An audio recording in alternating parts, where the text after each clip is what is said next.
Those who dominate their eras are powerful heroes or a supreme existence far above all others. They carry with them an obliterating power that outshines everything else. There once was a king who managed to build an empire. He was also the leader of a great organization. Throughout history, there are those remembered for their feats, defeating a demon king, curing diseases, or simply being powerful. But the boy thinks about this and becomes enraged, believing all these stories are a huge joke. He clenches his fists, filled with hatred. And that boy was trained the way they wanted, starting at the age of 10. But the kid ended up becoming a punching bag in the process, shaped however they pleased. To grow stronger, surviving was truly a great sacrifice. Even that beautiful girl made him feel genuine despair despite her smile. And amidst all that bitterness, he still had to hear things like, "This is all for your own good, so you'll grow stronger." At least the time to say goodbye to all of it is almost here. To all the scars carved into his soul. To leave that damn place behind, the Hall of Heroes. This boy, who has suffered so much until now, is named Davy. He's the one who owns this thrilling journey. The girls regret that he's still just a poor little bastard. They should have made him suffer more, but he doesn't hide his relief. Despite their youthful appearance, they're all elders who've lived for millennia. For calling them old hags, one of them flew into a rage and shattered a stone with a single punch. She tries to take the boy out, claiming he must have a death wish, but the protagonist simply ignores her tantrum. They were trying to hold her back, but she was determined to teach him a lesson, offering a free facial reconstruction without anesthesia. And she kept trying to shake off those holding her back, but realized her efforts would be in vain. Meanwhile, the boy continued to ignore her completely. Despite the joking remark, it was still a farewell. And for all it's worth, the youthful-looking elder would miss him. She asked that while the boy lived, he wouldn't forget them. For a moment, he looked at all those people intently, almost as if in admiration. But he soon turned his feet away, uninterested in remembering those days, leaving behind many of those who contributed to his harsh training. The boy walks his path, but there's a faint smile on his face. And from the bottom of his heart, he hopes he never sees those degenerates again. As he continues forward, everything fades away until only light remains, a blinding, intense light. Now he's lying down, and it seems medication is being administered intravenously into his body. There is no one else in the room. The curtains sway gently in the soft breeze. That hand can barely move. His body is so weak he can hardly open his eyes. It took so much effort that he gave up trying. At last, Gabe returned to that place. There's a painting hanging on the wall of the room. He is the weak and forsaken prince, and his full name is Davy Al Round. The Round Kingdom lies in the eastern part of the continent, an insignificant country that produced an equally insignificant heir. Unlike his former life, he imagined there would be some privileges in being born noble, like a bit of luxury. But clearly, he was just a fool for thinking that. He thought his life would be peaceful, not realizing how dangerous the heir's position was. Those who conspired against his family poisoned Chalice, and he grew up constantly under attack. Because he was weak, he was also at risk of being expelled from the family. In his memories, he began to recall being watched by someone and preferred to forget that part. His priority now is to recover. He can deal with everything else later. Let fate wait, because once he's recovered, he'll be capable of anything. He'll be able to defeat every one of those who conspired against him, especially that blonde brat. Because the protagonist was trained by heroes for thousands of years. The poor boy is crying alone, but it seems someone found him, someone who saw that newbie hiding. This startled the protagonist. Damn, the guy can't even cry in peace without some son of a bitch showing up to bug him. Stay strong, my protagonist. It's one of the heroes who trained him, who already knows the boy got a legendary beating. It was even beautiful to watch. If he came here just to make fun of him, let him, said the protagonist, because he has no patience left for giving responses.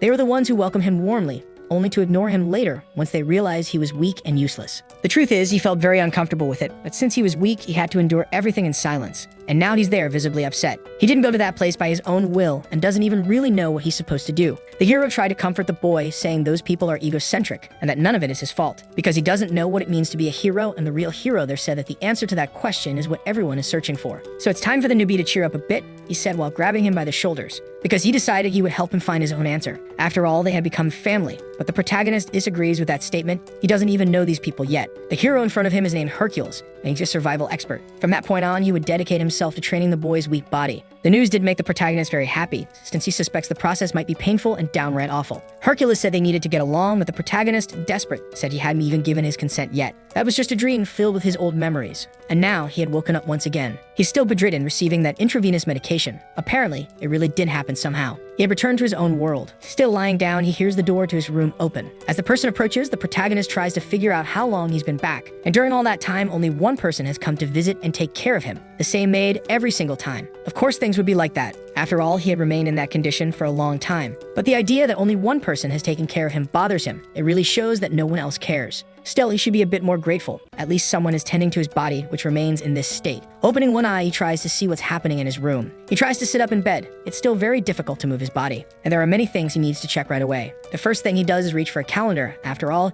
he needs to know what day it is and how much time has passed. It's the 278th day of the year Baldus. Come on, is it so hard for the author to also recycle basic concepts like calendars, we already get that it's a fantasy world. Anyway, it's been 6 full years since he was struck by that arrow. The boy still holds the calendar in his hand and begins to think, remembering the day he was hit in the back by those arrows. Meaning it's already been 6 years since he was attacked, and it's about time someone paid for it. He can't go back to being the same pathetic person, so he needs to stay focused on fully recovering. Looking at his own hand, he decides it's time to begin. He clenched his fist tightly, with all the strength he could muster, giving his body a command to restore itself. After that, he opened his hand, waiting for a result, until he realized that nothing had happened. Absolutely nothing. He doesn't understand why nothing is happening. At the very least, something should have. The protagonist is staring at his hands when a glow appears before him. The heroine said he has a lot of divine power flowing through his hands. That's not exactly a bad thing, but he needs to learn something about it. He could end up becoming the most skilled at controlling that type of power. Divine power really is something admirable. It comes from the deity that governs purity and health. Only those loved by this deity can receive such power. Daphne was the one who taught the protagonist how to use it. She had to learn it all on her own, and thanks to her effort, the protagonist was able to learn something. The biggest problem is that his original body remained inactive for 6 years. Despite the challenges, all the experience he has is stored in his soul. But his body is still extremely weakened, so he'll need some more time before he can use his full potential.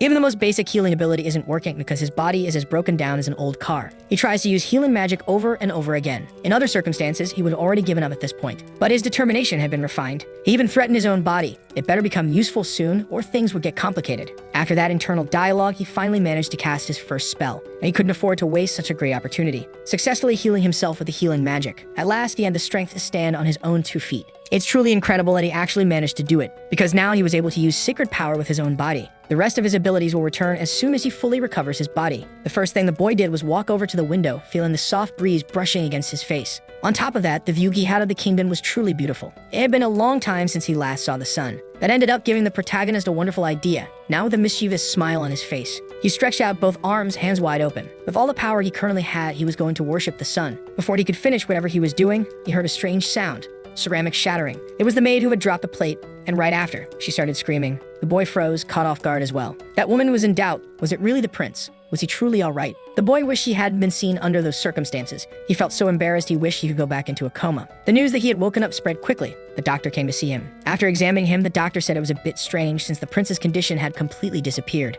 The boy tried to smile discreetly, hiding the origin of his sudden recovery. Faced with that abrupt recovery, the doctor asked him a few more questions, but all the boy felt in that moment was exhaustion. That made the doctor quite reflective. In another time, our protagonist would have been more formal when speaking to an elder. In fact, he even misses those manners. But now he must behave like someone of royalty, even if it's royalty from the most insignificant kingdom on the continent. And at the moment, he is the primary heir to the throne. A woman full of envy entered the room, saying his recovery was indeed very resilient. She started approaching our protagonist to inspect him as well. He knew exactly who that pompous yet utterly despicable woman was. Lyons is the current queen, the one responsible for poisoning the protagonist's mother. From now on, let's call her the resentful one. Even her children were there, the second prince, whom we'll call the jealous one, and the third prince, Bullhead. The jealous one looked at our protagonist with a sense of superiority. They had all come to see if the rumors were true, and the protagonist explained that his body was still very weak. The resentful one even had the audacity to ask if he saw who had fired those arrows. But he wasn't sure who it might have been. They came from far away. He then asked if anyone had been captured, because that was clearly an attempt on the heir's life. And staring deeply at the jealous one, he wanted to know what kind of punishment such a person would receive. While the jealous one practically soiled himself, the resentful one replied that no one had been arrested. Moreover, the investigation had been completely closed. Since they had nothing else to do there, they left. The doctor had already done everything he could, but believed that our protagonist would be fully recovered in a matter of days. And now he would leave him in the room so he could complete his recovery. Apparently, the resentful one's family had left the room. She said it would have been better if the protagonist had remained bedridden or died. He asked if she was bothered, now that the speck in her eye had come back to life. Scared out of his mind, the jealous one said the protagonist was a weak heir for having stayed in a coma. He should teach them how to take arrows in the back, right? Finally, the envious family left the room. Even from outside, our protagonist could hear them speaking degrading things about him. So he started focusing on one of his hands. During all this time, he had been using divine magic, but no one noticed, probably due to the immense power gap. The protagonist's initial objective was to destroy the resentful one's family, but after seeing them in person, he changed his mind. It would be like an elephant crushing a few ants. Maybe his temperament was refined during those years of training, but he feels this revenge is too insignificant. Still, he decided what he's going to do. He just won't prioritize it now because his biggest goal is to fully recover. And after so long without eating, he wonders what his next meal will be. It was time to make the first update to his appearance, so as a first step, he cut off his 80s rocker hair. Terrible decision. Several weeks had passed since he started using his divine power. And to speed up his recovery, he was also doing physical exercises. Even so, his routine had been very boring. There was nothing fun to do. However, since he's been focusing on the circulation of his mana, his recovery has been really fast. In addition, he's been adding to his knowledge, studying necromancy and traditional medical practices, since both involve deep understanding of the human body. Now the protagonist can do some really cool things just by snapping his fingers, like making water flow around his body. Truly, using magic makes life so much easier. While he was distracted, someone said there was a message for him. It was Amy, who had just arrived, but that news didn't exactly excite him. His meal had also been brought, and it didn't look appetizing at all. It was just a generic soup. That shattered expectation of eating something tasty hit harder than the arrows in his back. Since he's still considered a patient, he's being treated like an old man. Since Amy couldn't do anything about it, she apologized to the prince. Those nutrients wouldn't be enough, so he ordered her to bring 5 more servings. But after finishing his plate, he realized he needed 10 portions, leaving the maid very surprised. Seeing her hesitation, he reassured her, saying it was fine. He could eat everything without wasting any. Thanks to healing magic, his digestion is extremely fast. Apparently, the protagonist has become a machine, a poop machine. However, he really does feel like his body is getting better and better. But food in, food out. And someone who eats like that will eventually need to go to the bathroom. At least he's not constipated. That would definitely be worse. Sitting in a chair, he's wearing glasses and reading a few things. He ended up facing an unexpected problem. The maid apologized to the prince, but he knows she's not to blame for any of it. An invoice had been sent to him. The prince would have to pay for what he was eating. So he asked the maid how many staff were working there. A bit embarrassed, she said she was the only one working in that place, which left the protagonist surprised. That was a bit of a problem, but it didn't really bother the prince. Many princes had lived in that house before, but now there was only a single maid in charge. Realizing he'd need to manage the place, he asked how much money had been allocated to them. The maid said they had received 6,000 gold coins, but currently there were only 10 left. Finding that extremely suspicious, he asked what their monthly budget was supposed to be, and the maid said they were supposed to receive 500 coins, but what they actually received was less than 100. The first thing our protagonist thought was that someone was siphoning off funds. Then he became concerned about the maid's salary and asked how things were for her. He didn't want to ask twice. He considered it important to know if she was being paid fairly. The girl was a little hesitant to say, but she had only been receiving 1/3 of her full salary just for working for the prince. That was proof enough that she's a good person, but she's still quite naive. Maids like her often become property of nobles. Amy herself is the daughter of a baron. She became a maid due to some life complications and now takes care of small tasks. And over the past 6 years, she's been dedicated to caring for the prince. Despite all the hardships, it felt good knowing there was someone loyal on his side. He told her to take the part of her salary she hadn't been receiving. The maid found that very strange, but our protagonist was unyielding. He also asked her not to call him prince anymore, it was too formal. The maid wasn't used to that and tried to push back a little. Using the full extent of his charm, the protagonist said that formality makes them feel distant from one another. The guy's a player, my friend. But it makes sense that he'd be kind to the only person who supported him through all this. He went to the royal finance office. He didn't expect to have to do it personally, but he needed to solve his problems. Even though he went there, he still hadn't seen his own father. The maid wasn't sure if she should have told him about the missing funds, because if the queen found out, it would cause a big problem. The protagonist is fully aware of the wrongdoing and the risk his maid is taking, but he doesn't intend to back down. He told her not to get distracted and to stay with him. She might fall behind. The truth is, the protagonist feels nothing but contempt for his father, who did nothing after the death of his wife. And he seems quite interested in the maid who cared for him over the past 6 years. Dealing with the finance officer, the protagonist ran into red tape. The man said he couldn't do anything about funds that had already been dispersed. Just seeing the mustache on that lazy bureaucrat was enough to make our protagonist extremely irritated. Then he began looking at the books inside the finance office. He'd already been suspecting it, but it was as if those people were underestimating him. Even that horrid mustached clerk. But the protagonist was already fed up with all of it and flopped into one of the armchairs without care. He sighed deeply at the situation, and with a very serious, piercing look, he asked if the clerk was messing with him. Not just that clerk, but everyone in the room was shocked by his reaction. Then he got straight to the point and asked the clerk why he hadn't been receiving all of his coins. The clerk said they were cutting maintenance costs at the castle. Apparently, all nobles do the same. Sighing again, the protagonist said the clerk was really testing the limits of his patience. Because the place he's living in has no maintenance whatsoever. Everything looks neglected and abandoned. So he was waiting for an explanation from the clerk about this situation, especially where the money was actually being invested. In front of a noble, even one who was clearly angry, the clerk couldn't do anything but comply. It's not common for princes to be aware of their own finances, and because of that, the accounting clerk hadn't been prepared. His answer was completely useless. He said the finance department doesn't oversee maintenance payments. Even if the prince kept asking questions, that office just manages the budget. They're not there to hand out money. The protagonist had already expected to hear something like that. He said that no matter the department, they would always find someone else to shift the blame to. Since he finished his business there, he was going to leave. The finance clerk asked if he was heading to the maintenance department, but the prince had no reason to go there, because he knew they would give the same explanation, just pass the blame to another department to buy more time. And he recommended the clerk use the embezzled money to buy something for himself. Back in the hallways, our protagonist sarcastically commented how well maintained the place was. It's really hard to deal with nobility, especially considering how well those clerks are paid. Even while receiving only part of her salary, Amy continues working for him. Looking at his maid with a friendly gaze, he asked if she could fetch a sword for him, leaving the girl very startled. But he made a point to explain he wasn't going to cut anyone with the weapon, and started laughing at her reaction. She had gotten really scared. Even so, the maid said she'd get one. The protagonist didn't lie to her. He doesn't intend to cut a person. What he's going to cut doesn't even deserve to be called human. The protagonist has just activated violence mode. Since he's in a fragile position, if he starts cutting people for no reason, it would be a huge problem. He'd be exiled in no time, as the nobles would say he'd gone mad. There's no way they would tolerate such actions.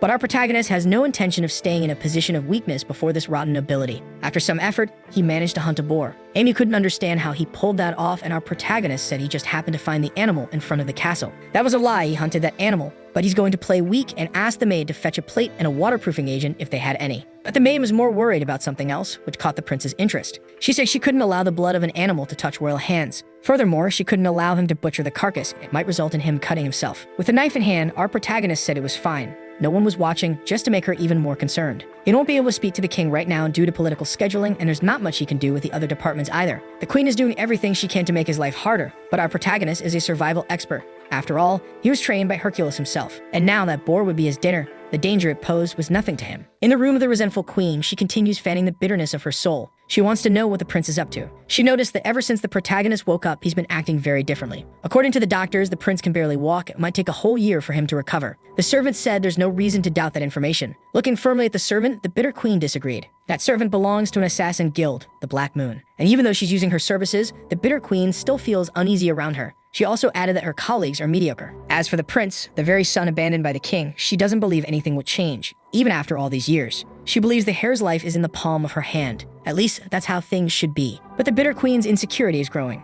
That assassin has something to say to the queen. She recommended that the queen not insult her companions, regardless of their class. Hearing this, the queen pulled back, saying she was just expressing her concerns. She believes she can stop the prince's plans at any time. But if things don't go the way she's planning, someone will end up paying the price. Spilling the rest of the tea from her cup onto the floor, she dismissed the servant. The queen is becoming more and more inclined to eliminate the prince, and the servant is simply waiting for her command. Meanwhile, at the heir's residence, he and his servant are having a very pleasant dinner. The path of mana is like threading a needle through many strands. It creates a flow, very carefully. At least that's how he was taught. The most difficult paths are the veins in the brain itself, and if you don't want to go blind by accident, you should pay attention to that lesson. His teacher was a priestess who liked to get drunk. She could split the ocean with a single word, and she had a great time with that training. There was also a mage so tiny that all he could see was the staff she carried. Overseeing all that training was a goddess responsible for the protagonist's health. Those people weren't just there to observe. Help would come in some form. These images came into his mind, just memories from when he began training and when he started that. The experiment he never wanted to repeat again. Outside, he was in the garden. The maid asked what he was looking for out there that day.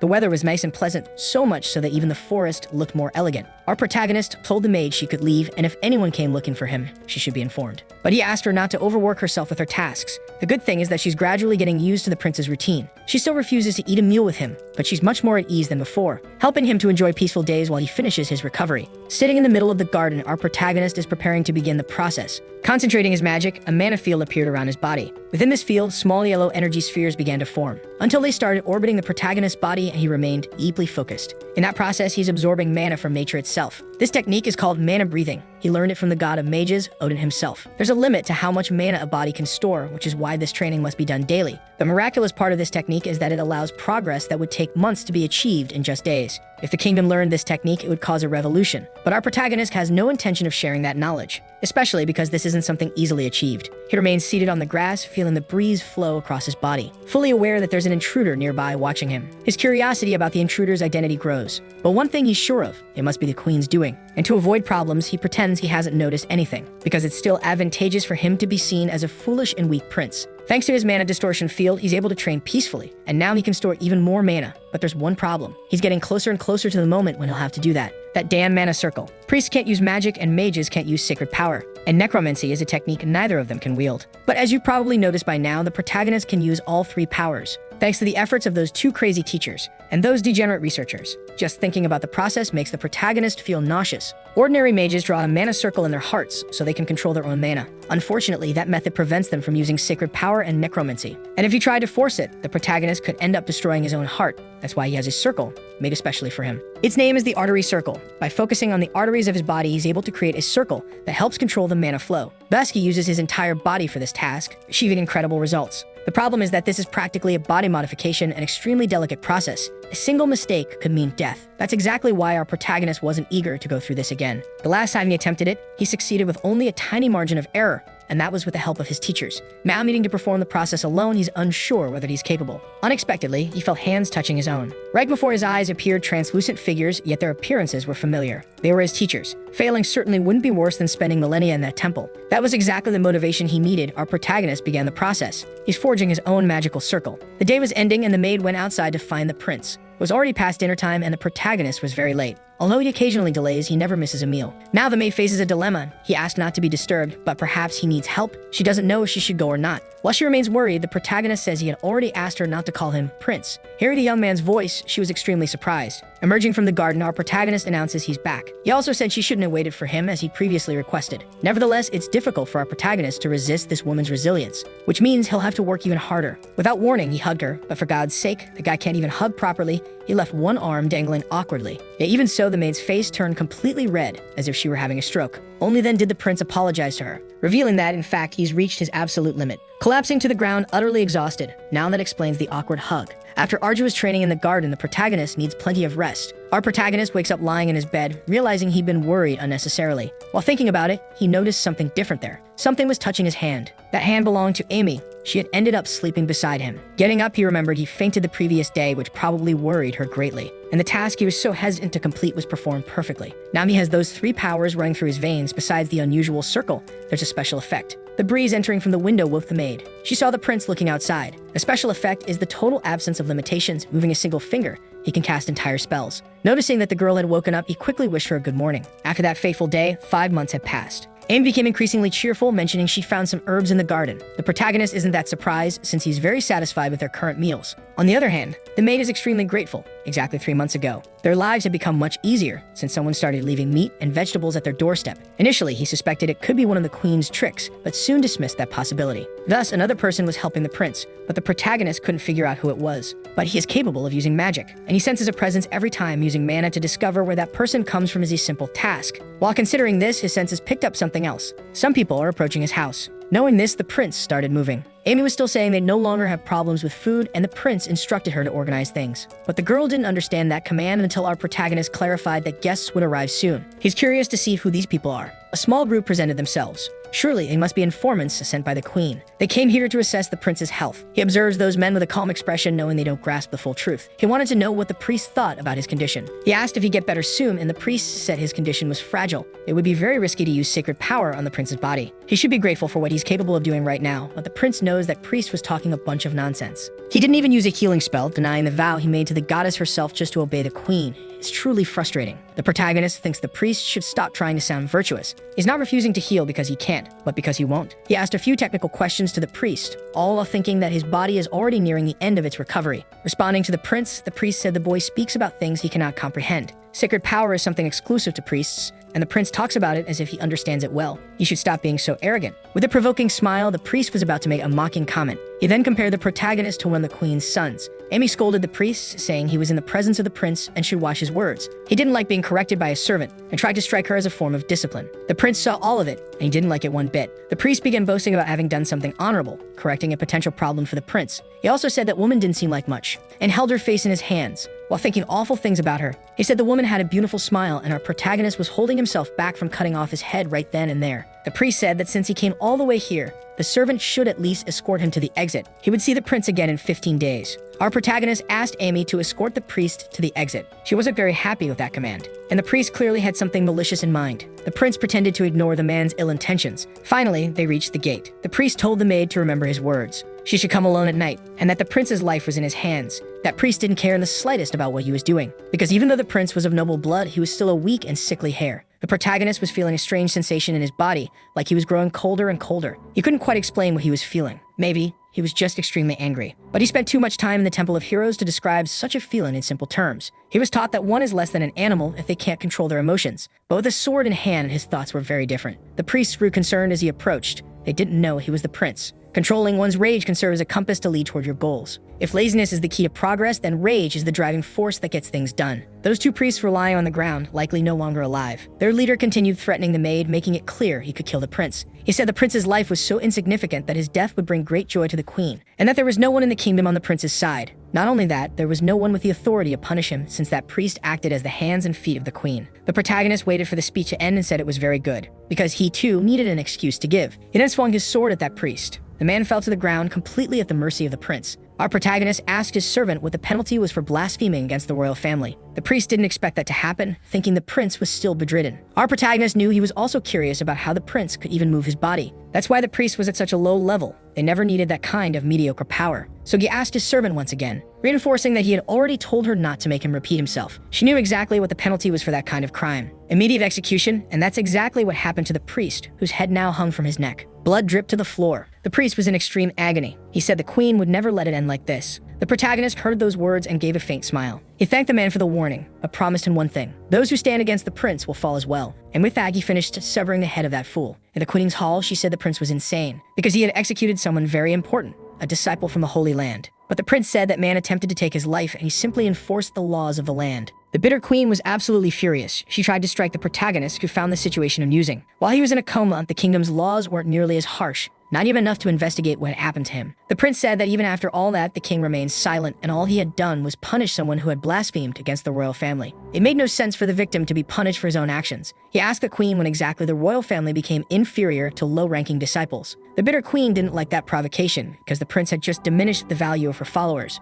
She claimed there was no proof, and that the prince shouldn't judge things with his empty head. She said he was as stupid as his own mother. Those words only made the protagonist angry. She kept pushing, saying both he and his mother were inferior beings. Exuding a bit of his dark intent, our protagonist had a bit of advice for her. It's not wise to curse someone's parents, especially not in front of that person. The energy was so dense that the queen fell backward. Daggers were drawn along with other weapons as well. Her maids were trained and ready to defend the bitter queen. One of them was already behind the prince. That presence felt familiar. Our protagonist said it would have been more interesting if the queen had actually tried harder, hammering nails into someone's coffin, whether it's the queen's or anyone else's. Attempting to take the life of a royal is no different from any other major crime. After that comment, the bitter queen fell into deep thought because she realized the protagonist knows who was behind the attempt on his life. Looking at her, he smiled faintly. He'd always known. He wasn't the kind of person to keep that card hidden for long. Ever since she slapped a patient across the face, it was clear the queen didn't hold much consideration for anyone. He told her to behave properly inside his palace since, as she could see, the building was in poor condition. After all, it was the queen who removed all the servants from that place, and he expected her to provide the necessary maintenance immediately. Otherwise, rumors might start to spread. He advised the queen to think the matter over very carefully, because he wasn't going to stay quiet if she kept acting the same way. Back in her quarters, the queen was smashing objects in a fury.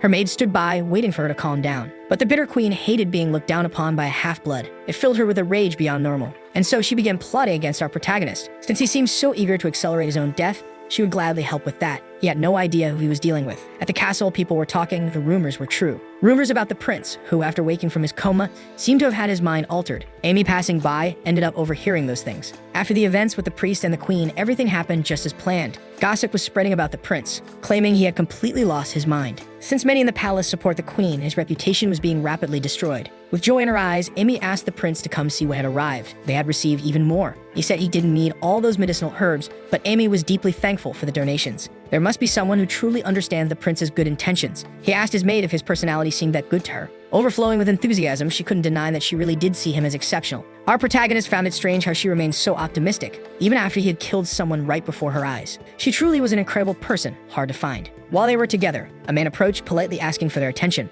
This elder was named Besphus. He had brought the sinners to the prince, as the queen had ordered. These were the ones responsible for diverting the prince's funds, among them a few familiar faces. The prince asked how this kind of crime is usually punished. The old man replied that it depended on the prince, but it generally involved decapitation. Immediately, those who had previously scorned the protagonist began begging for their lives. He said that recently a rumor had been going around the palace, supposedly. They were saying the prince had developed an intense bloodlust. At least, that's what people were claiming. Maybe he should act accordingly to that rumor. After scaring them a bit, the begging became even more desperate. They were all utterly terrified. Without saying another word, he told the elder to take care of it. Those people would be arrested, but it didn't please our protagonist that it happened under the queen's initiative. He decided to go along with it. as the situation had become a bit more interesting. Those people would be beheaded in 9 days. Back in his quarters, he also ordered Amy to be promoted and for a bonus to be added to her salary. He had another question to ask, whether the audience with his father was still not permitted. The old man apologized, and our protagonist wanted to know if that was a command from the king or the queen, but the old man replied that he was just a messenger. He asked the boy to be patient, as the kingdom was in a delicate situation. The prince understood exactly what those words meant. He said he would keep that in mind. The old man believed he could leave, but the prince still had something else to say to him. He was eating everything that had been sent to his home.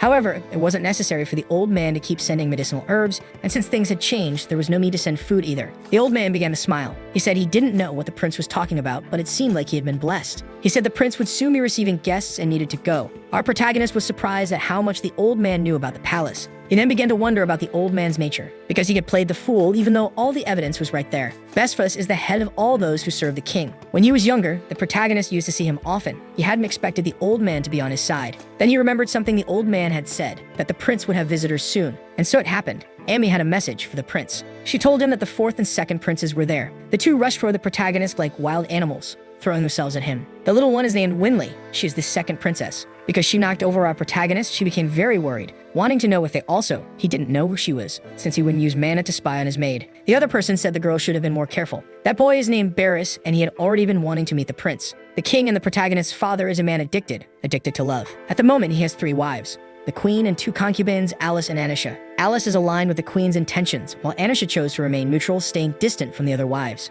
Barris and Winley are the children of this woman, which makes them the protagonist's siblings. While the boy apologized for what had happened, the girl noticed something. She was about to act suddenly. She tried to kick her brother in the head, but the boy managed to dodge the attack. He asked why the girl was doing that. She was very irritated by her brother's behavior, who was acting far too formally and strangely. After all, it was he who had been so eager to meet the prince. The two began to argue heatedly, showing that they truly are siblings, prompting our protagonist to observe the whole discussion. He'd heard they had been taking care of a group of thieves. Maybe it was true, and looking at them closely, they hardly looked like royalty. After a long argument between them, they turned their attention to our protagonist. They were still the siblings who always listened to everything he had to say. The girl was annoyed because the prince had started laughing at their argument. It had been 6 years since the last time they talked. After the prince fell into a coma, they were sent to a remote area. They were only 8 years old at the time and couldn't do much during difficult times. Besides that, Anisha had sent her first daughter to a foreign kingdom. Due to the Bitter Queen's schemes, she had to protect her children. Our protagonist doesn't realize how hard it was to make those decisions, and not everyone is able to understand that. He asked if his siblings had spoken to their father. They said they had met with him before coming to the prince.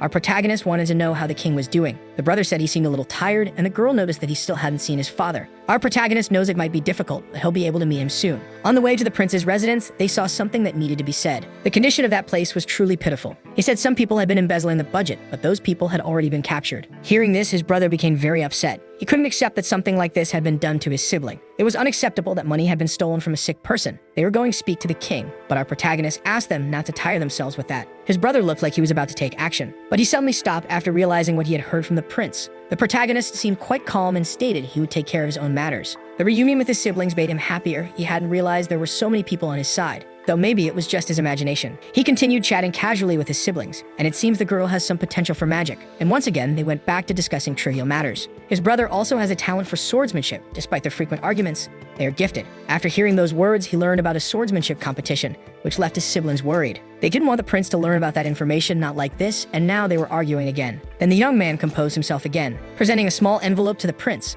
That swordsmanship competition takes place every 5 years, and this time it will be hosted in the kingdom of Polisti. The protagonist knows the purpose of the competition is to promote harmony between the continents, like the Greek Olympics. Reading the letter's contents, he saw that there are various categories ranging from mercenaries to royalty. His brother said the prince should take the chance while he still can, as he's never left that kingdom, and for that reason, he made a request to their father. The girl hopes they can all go together. The kingdom of Polisti is known as the City of Waters, and it must be a very beautiful place. The protagonist starts thinking a bit more about his siblings' proposal, only to realize they had already gone back to arguing. Our protagonist stated that there was nothing he could do about it now, because he could never turn down a request from his twin brothers. They began to celebrate energetically, and the prince asked them not to destroy his house. It was good to see them so happy, and Barrisy was right about one thing. The protagonist had never left the palace, and it wouldn't be bad for him to enjoy an event in that world, even if only once. Because this is an opportunity to be explored, where he might also be able to have a little fun, and he started wishing the journey would begin for them soon. Other people are also learning about this swordsmanship competition. Barris is about to turn 14, and he's almost becoming an adult too.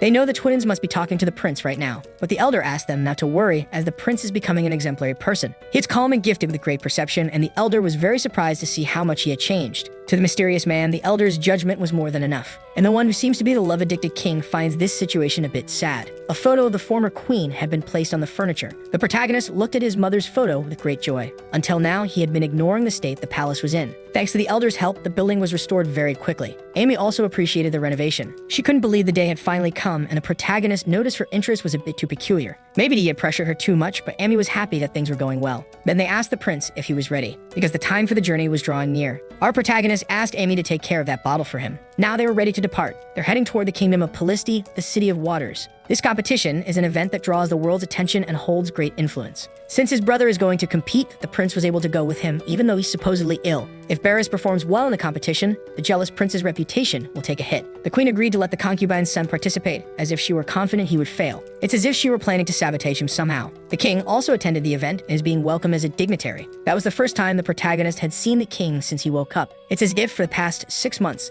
the king had been avoiding his own son. The king ordered them to raise their heads. He wanted to know if his son felt confident. The young man said he did, and that he would do his best to represent his king well. And the king wished for his safe return. After that, the two spoke for a while. But then the king noticed someone, looking directly at the first heir, who was also staring back at him firmly. Without showing any reaction, the king turned his back on the boy, but said it was very good to know that he was healthy. The protagonist's sister had noticed that. The prince had no intention of spending his emotions now, but he wasn't surprised by his father's current condition. They were saying that Barris's participation in this competition was of great importance to the entire kingdom. They would celebrate it. Our protagonist saw that the king had changed a lot. There was no trace of his former heroism or confidence. He looked more like an old lion tired of his own duties. After that ceremony, they were already inside the carriage. Barris said the trip might be boring, but elite guards had been hired to protect them, and asked if the protagonist was bothered by anything. His only concern was that the journey would be tedious, since everyone was worried about his health. The girl said that since they received that wine from the protagonist, the trip would be much smoother. Barris scolded her, telling her to be careful with the drink. But it was her first time tasting something so good,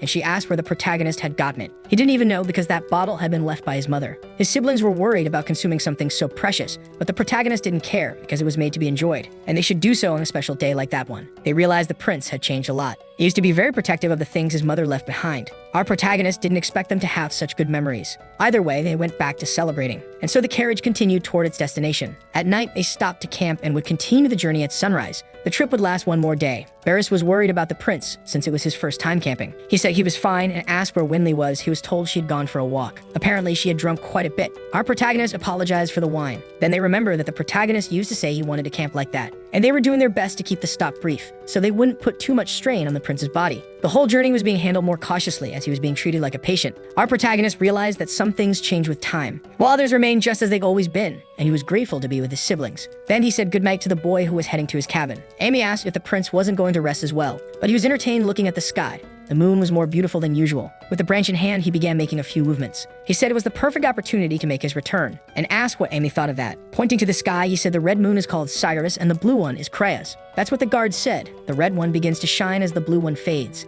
This is common knowledge there. The story even children know. He admitted that you should have conversations like that beside a woman. Another guard approached him to ask who he was talking to alone, but he didn't know he was speaking with someone else. The prince just watched from afar, because it was he who had spoken to the guard, who now believed he had talked to a ghost. His siblings had hired 5 guards in total, 4 of them elite warriors. That should be enough for safety, as long as nothing serious happens. Like being attacked by a group of assassins, our protagonist knew they were being followed by approximately 20. They would likely attack once everyone fell asleep and were very good at covering their tracks. A great opportunity for the queen to eliminate all of them. She would never ignore a chance like that. The protagonist wasn't happy about it as it risked revealing his true nature. But when he thought more deeply about it, none of that really mattered, because the people who would witness his power wouldn't live to tell. If you have no teeth, bite with your gums. That's what his sword master taught him. Whatever he holds in his hands becomes a weapon. There are no rules in a fight for survival. Weapons are an extension of the body. Depending on how they're handled, even clothes can become excellent swords. Our protagonist realized those assassins were weaker than expected. They didn't even come close to Hermessa, the one who had trained him. In the end, it was nothing more than a boring distraction, and he was only going to ask that to confirm it, because he knows it was the bitter queen who sent them to die. Even so, his enemies kept their composure. If they don't want to answer questions, the prince won't force them, because that won't change what already happened. But he would like to know what the queen hoped to gain with that attack, since it would shake the kingdom. Even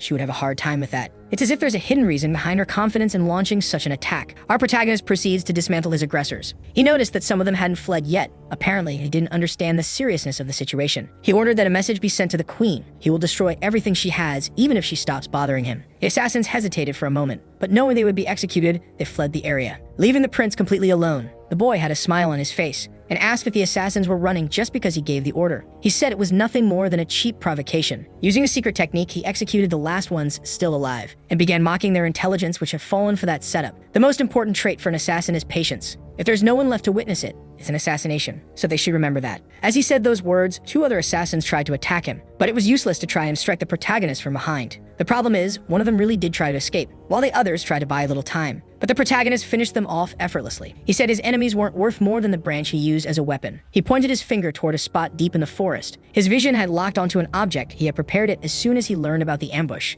There's no way his target could escape his eyes. All it took was a snap of his fingers, and the assassin was caught in a soul explosion technique. That technique was a bit brutal, but fitting for the context. He shouldn't show mercy to anyone who tries to take his life. That's how they taught him at the Temple of Heroes. It was a fitting end for all of them. A perfect assassination, the author of that act would never be discovered, and that's what made it perfect. The bitter queen was anxious to know how the assassin's mission had gone, but the servant had no good news to deliver. The candles tied to her pupils' lives had been completely extinguished. The queen realized that all of the assassins had been slaughtered. Then she asked how those royal bastards were doing. She learned that all of them had arrived safely at their destination. Faced with the assassin's incompetence, the bitter queen slapped the woman across the face. She said they were useless fools who couldn't take care of a few children in a handful of nights. How could 20 assassins have been defeated? They're still investigating everything, and from the looks of it, someone is helping the prince. But the queen doesn't know who could be assisting those bastards, and that only makes her even more enraged. She ordered the assassin to find out who that helper is because she will direct her wrath toward him, making it clear to the assassin that she isn't working with them to collect failures. And if next time the result isn't what she wants, she will terminate her contract and use all the power of the crown to wipe out the Black Moon once and for all. The servant said she will remember those words. Inside the carriage, they can already see the kingdom of Palestia on the horizon. The twins soon begin to argue, while our protagonist is relieved that they have reached their destination. It's a small kingdom, roughly the size of Singapore, for comparison, but it's full of historic streets and is one of the most beautiful places on the entire continent. Our protagonist is admiring the beauty of the place. His brother noticed that he seems very happy to be in that country. A large building stands before them, almost like a coliseum. That's where the swordsmanship competition will take place. That place is usually used for battles between gladiators and monsters, and now it will host this competition, which will involve 8 countries in total. In the end, thought our protagonist, it's just a way for countries to show off their military strength to each other. Not everyone there is excited about the competition, since all the participants are under 20 years old. Not all of them are talented. Nearby, the princess pointed out that the representative of the Kingdom of Round is that idiot she's accompanying. Our protagonist found amusing that they keep arguing, but he knows his brother's skills are only intermediate. He's close to becoming a master. It's truly impressive for someone so young. The representative from the Kingdom of Fallon is the famous sword princess. Our protagonist doesn't know who she is, and his sister said that everyone in the kingdom knows this person. Apparently, someone new appeared during his coma. Elena of Fallon is the only princess of her king and has 9 brothers. She is also the crown's favorite. But the protagonist's brother said her fame isn't only due to being the sole princess. She is famous for being the wielder of the divine sword. The sword favored by God, a masterpiece that took 1,000 days and 1,000 nights to complete. Also called Calderas. It's been a while since the protagonist last heard that name, because the sword god Hares was his first teacher at the Temple of Heroes. Although genuinely lazy, he was highly skilled, and the protagonist had often heard the name of the sword he used. It was with that very weapon that the Demon King was defeated, so it's only natural that he would leave his mark there in some way. Even so, our protagonist still feels a little strange. The girl had passed by the protagonist and decided to look back. They asked her what happened. Trying to hide what she felt, she said it was nothing important. The divine sword has never been damaged, and it is capable of manifesting magic because it holds a spirit within, cultivated by its creators and by those who wield it. It's not called the divine sword for nothing, and after many centuries, it chose Elena as its wielder. But there is another reason why this princess is also famous. Something equally important, and that cannot be ignored. She was one of the most beautiful women on the continent. Our protagonist was pleased with that information, because to him, that's the only part that really matters. Later that day, our protagonist asked if there wasn't another outfit, because he didn't like the one Amy had chosen, but the girl was hopelessly impressed. Even if he didn't like the outfit, he was a representative of the kingdom and needed to be well dressed. That event wasn't just for the competition, the royal family had other interests. Finally, the protagonist met up with his siblings. The twins really liked the outfit he was wearing. The boy told the protagonist not to compliment the girl too much, or she might start believing it. Right after that, she almost crushed his foot. While the boy tried to recover from the pain, the protagonist left with his sister. They were heading to a gala ball, and once again, that mysterious girl found herself distracted. She complained a little about the noise, but she was looking in the protagonist's direction. The event was the perfect opportunity for the new generation of nobles to meet each other. The mysterious woman said the place wasn't bad, and although the Colosseum was barbaric, it was very beautiful. A grand banquet was being served in honor of the competition. Inside the hall, the nobles were getting to know one another better. Our protagonist observed those who were likely participants. They all looked very young, due to the age restriction. Even though the attendants were a bit older, they still looked very young. And among them, someone stood out as being noticeably more popular. Barris at that exact moment was being approached by several people. It seemed that many girls were quite interested in him. Judging by his abilities, that was to be expected. They should take advantage of the moment and learn more about their potential rivals. Winley also seemed to be getting a lot of attention. Our protagonist found the event to be very lively. He even thought about helping his brother in some way, because the boy clearly wanted some kind of support and was heartbroken to see that he had been completely ignored by the prince. Little did he know, the prince wanted the young man to enjoy life a bit. Apparently, loving too much is a trait the protagonist inherited from his father. Winley had been waiting for the day she could dance with her brother. He didn't know the girl danced too, but she had to learn being of royal blood. The girl wanted to know why the prince seemed upset. If it weren't for his current condition, he could have participated in the competition too because he was also talented. Our protagonist said that she puts him on a pedestal. Talent is nothing more than an illusion. Without hard work, talent becomes meaningless. And that kind of attention is not something he's looking for because it doesn't matter to him. The protagonist's dream is to live life without worries. His sister said he sounded like an old man saying things like that, until someone approached them wanting to meet with Princess Winley. Taken by jealousy, our protagonist wanted to know who that skinny bastard was, and he was surprised that the man knew his sister. By the look on the girl's face, it wasn't a pleasant encounter. Even so, he approached the princess, pushing the protagonist aside, because he really wanted to talk with her for a bit. She said she couldn't do that, as she was in the middle of a conversation with her brother. The young man didn't deny being upset, and apologized for the lack of manners. He introduced himself to our protagonist. His name is Boltus, the 7th prince of his kingdom. Well, let's just call this rare gem Cheerful Fool. The protagonist was about to introduce himself, but the Cheerful Fool already knew who he was. Even though he knows his identity, our protagonist doesn't seem impressed. The Cheerful Fool asked what brought the prince there, and our protagonist said he came to watch his brother in the competition. But he was surprised that the Cheerful Fool pushed him even knowing he was a prince. The extra wished the prince an enjoyable stay, and turned his attention back to Princess Winley. He said he wants to win the competition and dedicate his victory to her, but she found that unnecessary and rude to the other participants. And the Cheerful Fool said it wouldn't be rude as long as he wins the competition. She said her twin brother will also participate, and making such promises belittles the boy's talent. Pulling the prince by the arm, she left the Cheerful Fool behind. Our protagonist felt pleased, realizing his sister can take care of herself. But he didn't like the extra's behavior one bit, who definitely wouldn't let things end like that. Approaching the princess, he asked if she was belittling his presence. Our protagonist realized the guy was being too aggressive, and he had tested the limits of the protagonist's patience. He stuck out his foot so that he would trip. While holding him in place with just one hand in a discreet manner, our protagonist said his hand had slipped,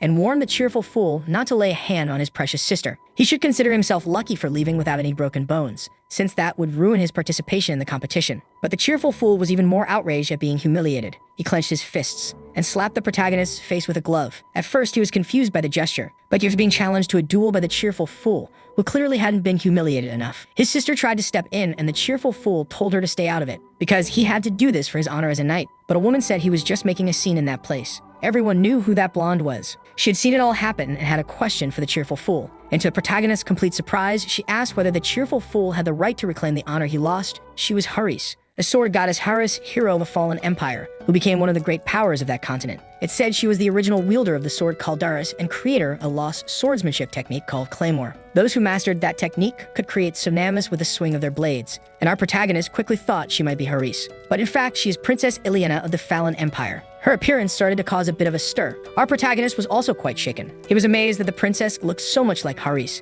because he was sure Haris was a man. Strange that now she's a woman. It seemed that instead of just thinking it, he had said it out loud. Standing face to face with him, the princess wanted to know what he was saying. She was so close that he was feeling a bit uncomfortable. He said he was mistaken. Even so, the princess stared at him with intensity, while our protagonist claimed to have forgotten what he was saying. He had no idea how things got to that point. Even his brother came over to see what was going on. The princess turned her attention back to the Cheerful Fool, saying he was disrespecting everyone there. The one known as the Emperor's Forbidden Treasure was truly impressive because she was charismatic. And she said that if the Cheerful Fool truly valued his honor as a knight, he should apologize to those two guests. But he was full of rage from being humiliated. Our protagonist figured that someone so prideful wouldn't apologize so easily, and he saw in that a great opportunity. Before the Cheerful Fool could apologize, he confirmed that he accepted the duel. That statement left his sister very worried. But our protagonist wasn't going to let the Cheerful Fool escape his wrath. The princess said the fight was pointless, but the protagonist replied that it was up to him to decide whether to accept it or not. And he asked if Happy Fool really wanted a duel, because if it's a beating he's looking for, then a beating is what he'll get. It had been a while since he last wielded a wooden sword. His brother was very worried, since his opponent was someone who would be participating in the fencing competition, but he told his siblings not to be afraid because of that. Happy Fool said he was just an amateur, and that he should quit before causing problems for his own brothers. If he were to kneel before Happy Fool, he would forgive the protagonist's offenses. That only made his brother even angrier, but the prince said it was fine, because actions speak much louder than words.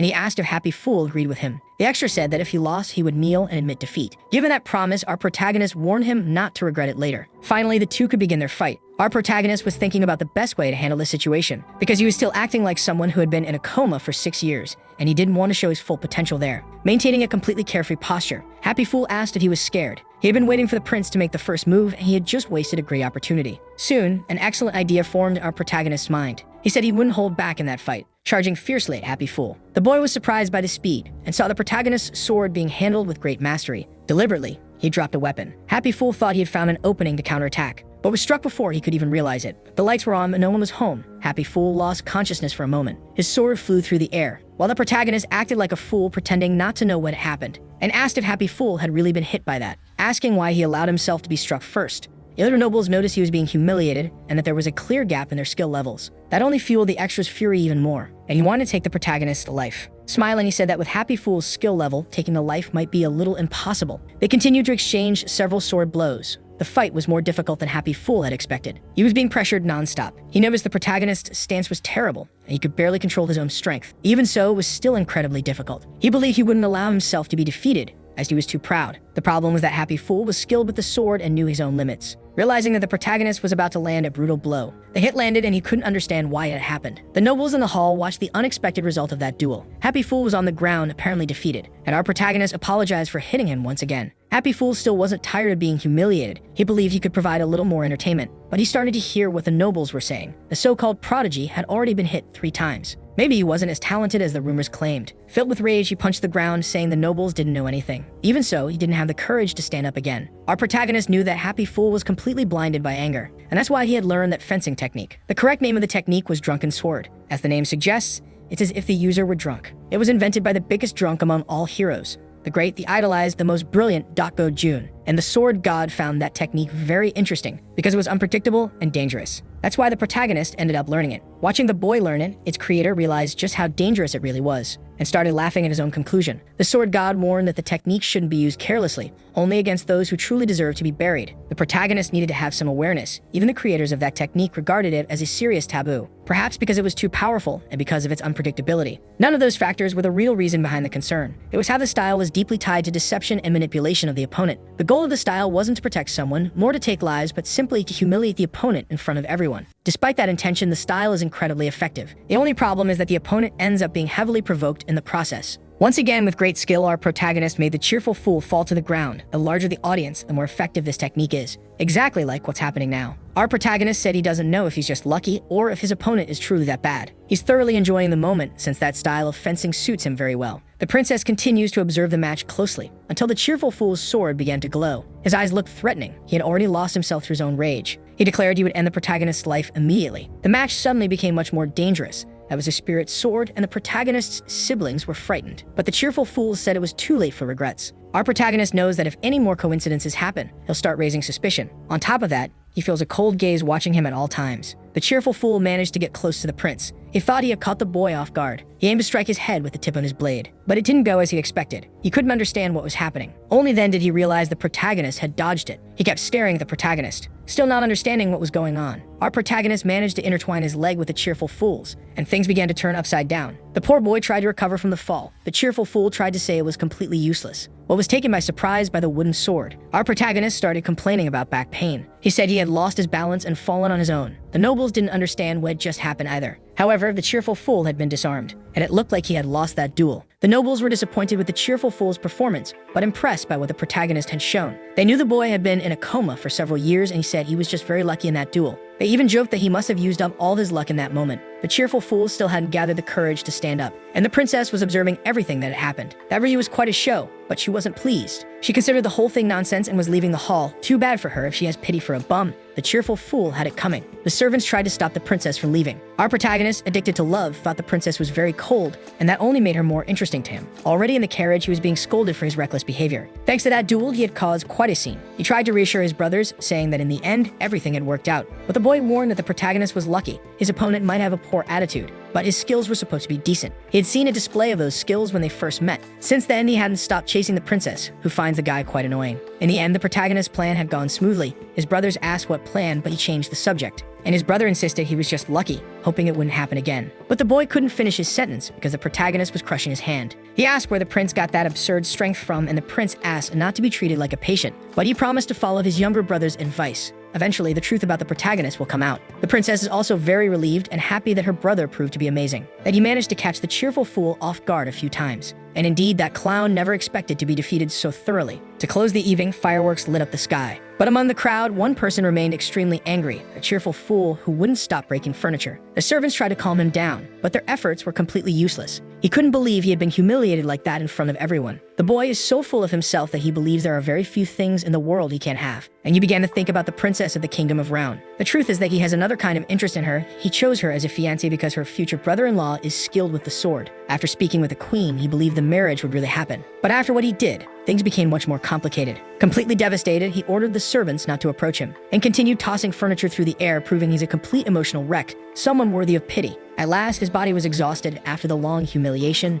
Now he was physically drained. And he promised that he would end the life of the person responsible for humiliating him. A voice from the shadows asked if he truly wanted to kill someone. He didn't know who that person was, but they repeated the same question once again. Irritated, Happy Fool demanded to know who was speaking. The shadow formed a mysterious arm and said she could help this handsome guy kill that person. It seemed the poor Happy Fool had been enchanted. The shadow would help him bring a painful end to the protagonist's life. He just wanted to know the name of that mysterious being. She said her name was Sherio, and hopes he remembers that name since he asked so many times. For all practical purposes, she'll be referred to here as the Smoke Weirdo. Happy Fool was completely lost in that woman's gaze. He approached her as if he were under a spell. The Smoke Weirdo found it delightful. Revealing fangs inside her mouth, she said she'd take care of the rest. And Happy Fool could do whatever he wanted from then on. At dawn the next day, the Colosseum was ready. Our protagonist was informed that his brother would soon participate in the competition. He would fight shortly. He continued practicing to increase his mana. There was still a long road ahead, and the servant was watching him. Our protagonist said it was nothing. He was just talking to himself, but that they should go now, since some things can wait. Barris was already in the arena, fully prepared. In the stands, his sister was already ready to cheer for him.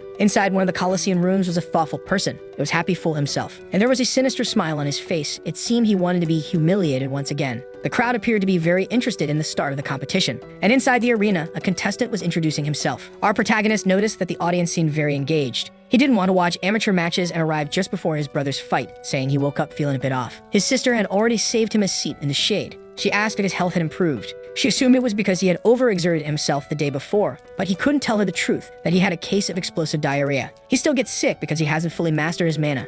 Once that happens, goodbye diarrhea. Sometimes it just happens, but if it gets worse, he'll have to use sacred power to heal himself. Finally, Barris had entered the arena. The protagonist noticed that his brother seemed loved by the audience, so he went to see who his opponent would be. It really wasn't what he was expecting. That duel setup turned out to be a bit cruel, because he would be facing Happy Fool. The blades were dulled and fatal strikes were prohibited in that competition. Competitors could be penalized for imbuing their swords with mana, so they had to be careful. Happy Fool seemed to have paid attention to the rules, and our protagonist noticed that the audience was truly invested in the match. The princess was worried about her brother because he could get hurt if he got too carried away. But our protagonist said that Barris was very experienced and that he'd be just fine. Besides, he has insurance in this match. But the princess didn't understand what that meant. The referee ordered both competitors to step forward. All around the arena, a protective barrier was being conjured, and the young men were ready to begin the duel. Finally, the referee gave the signal for the duel to begin. Both warriors charged in for the attack. Our protagonist noticed that Happy Fool also had some kind of talent. While his brother used brute strength to deliver passive damage, comparing their styles, Barris had the advantage. Additionally, it was likely that Happy Fool wouldn't be able to withstand Barris's heavy blows. He would certainly try to avoid direct combat,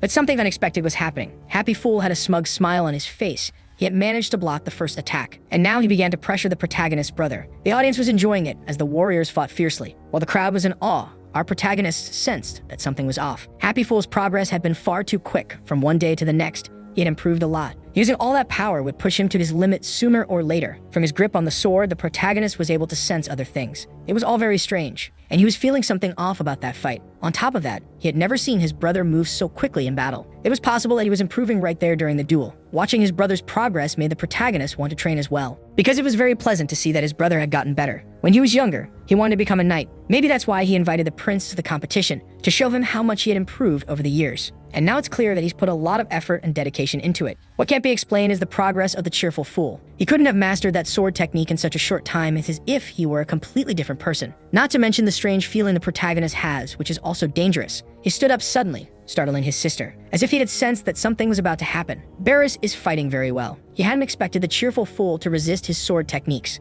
acknowledging that he's persistent and a good opponent, even if his moves are unpredictable. Now he's going to end this duel, because he wants to see if his opponent can withstand this final strike. He charged at the cheerful fool to finish the match. The extra waited patiently for his opponent to approach. Barris was just about to strike him with the blade, which was already on a collision course with the cheerful fool's skull. But as he got closer, he saw a terrifying smile. Barris wasn't expecting that. He had to redirect his own attack because it was as if his opponent was trying to die. That put him in a vulnerable position. He tried to strike the cheerful fool once more, but something unexpected happened. His opponent was using mana. That surprise attack couldn't be avoided, and the tip of the sword began to pierce his chest. Barris realized he might have to use a wooden replacement forever. The night before, the protagonist's brother had been practicing. He executed his movements with great precision and mastery. The prince said he was practicing his fencing very well. He had gone outside because he couldn't sleep from the noise his brother was making. So he went to check on how his brother was training. Barris hadn't been able to sleep because of the competition. Then he reminded the protagonist about the cheerful fool. Even though his brother had defeated him, he wasn't satisfied with that, and was sure he would destroy him with his own hands. The prince told him not to worry because he was certain his brother would perform very well in the competition.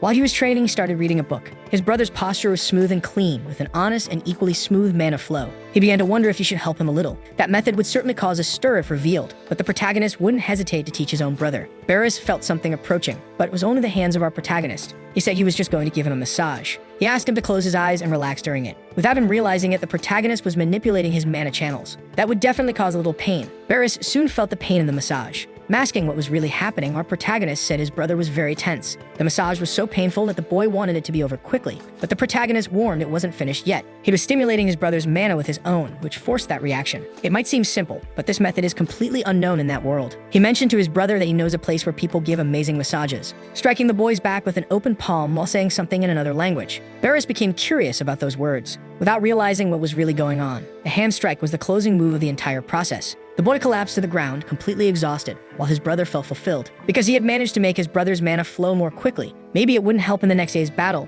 but it would help him grow faster. That gave the protagonist another idea. He told his brother to get up quickly or he might get sick sleeping out there. With that touch, he handed him something similar to a kind of insurance. Barris was a bit annoyed with the way his brother does things, but our protagonist told him he cares for him more than he realizes. He recommended the boy go to bed now or he'd give him the full massage. That was enough to make him vanish. Barris was already heading toward his room, completely unaware of the magic circle that had been placed on his body. That was the protagonist's guarantee regarding his brother's safety. The cheerful fool's blade wasn't able to pierce the boy, because it was blocked by the magic circle. Its power was so strong that it sent the cheerful fool's sword flying, leaving both in a complicated situation during the battle. Not even the audience understood what had just happened. For a moment, Happy Fool's sword turned completely red, and that person on the ground on his knees was Prince Barris. Around him, there was something similar to a barrier, like a mana shield. Everyone began to cheer at the turn the battle had taken. A mana shield is a technique only experts can use. Even his sister was thrilled by it. She was going to share the news with the protagonist, but he had disappeared. Barris seemed to have suffered some kind of damage, and the referee called for a pause, ordering Happy Fool to step away from his opponent. In addition, he had broken the rules of the match and attempted to assassinate his opponent, a gesture that could trigger a war. He was immediately warned about the possible consequences of his actions. Happy Fool's servant tried to speak with him, but the boy said nothing. Instead, he reacted violently and grabbed the extra by the neck, lifting him off the ground with all his strength until he made the extra's head explode like a bomb, dropping his lifeless body on the ground to the horror of everyone who witnessed it. Screams filled the entire arena as Prince Happy Fool had just killed someone. He looked at his hands, stained with blood, seeming to enjoy the result he had achieved. The crowd didn't know what was happening inside the arena. Deeply worried, many of them began to flee, crowding around the exits. But one thing was certain, Prince Happy Fool had completely lost control. Driven by madness, he had become a monster. He needed to be stopped immediately, but they needed people capable of doing so. Our protagonist entered the arena. Today, he felt it was his moment to shine. He first went to his brother, confirming that the boy was alright. But Barris was still thinking about the competition. Our protagonist tried to reassure him, saying he had performed very well. Coughing a lot, the boy hoped the prince had seen his performance, because he had formed a mana shield. The protagonist listened carefully to those words, because he still couldn't tell him the truth. That type of barrier is created by the user to protect themselves from danger, but it demands great skill. And he had placed one around his brother as a precaution, acknowledging that he was only safe thanks to his own abilities. After all, he's only 14. Seriously, what are these kids eating? A teenager in puberty with the face of a grown man. But the protagonist wouldn't let his brother keep talking in that condition. He needed to recover, so he put the boy to sleep. He was carried out of the arena by the security staff. Meanwhile, Happy Fool continued his destructive rampage. Our protagonist knew he would need to handle this situation, and walked toward him to settle it once and for all. The mages were trying to use fire magic, unleashing a massive explosion around Happy Fool. But they didn't know if their magic was even effective against that boy. After the smoke cleared, they confirmed it had been completely useless. Moreover, he was still wearing a sinister smile on his face. He had become far too powerful for those mages, and they needed to evacuate the audience immediately, because the barrier wouldn't last much longer under those conditions. Our protagonist entered the center of the arena completely unnoticed. Once he was spotted by the others, they asked what he was doing there. It was far too dangerous for someone in his condition to be in that place. They tried to make him leave. Even his sister began to worry, seeing that he was standing at the center of the arena. She couldn't understand how he had gotten there so quickly. Happy Fool appeared to be out of control, overpowering everyone who tried to stop him. His bloodlust was terrifying, and the protagonist thought it might be some kind of infection. He said the boy had changed too much in just one day, and now he would have to deal with that. But Happy Fool's power was so great it frightened even the mages present. Still,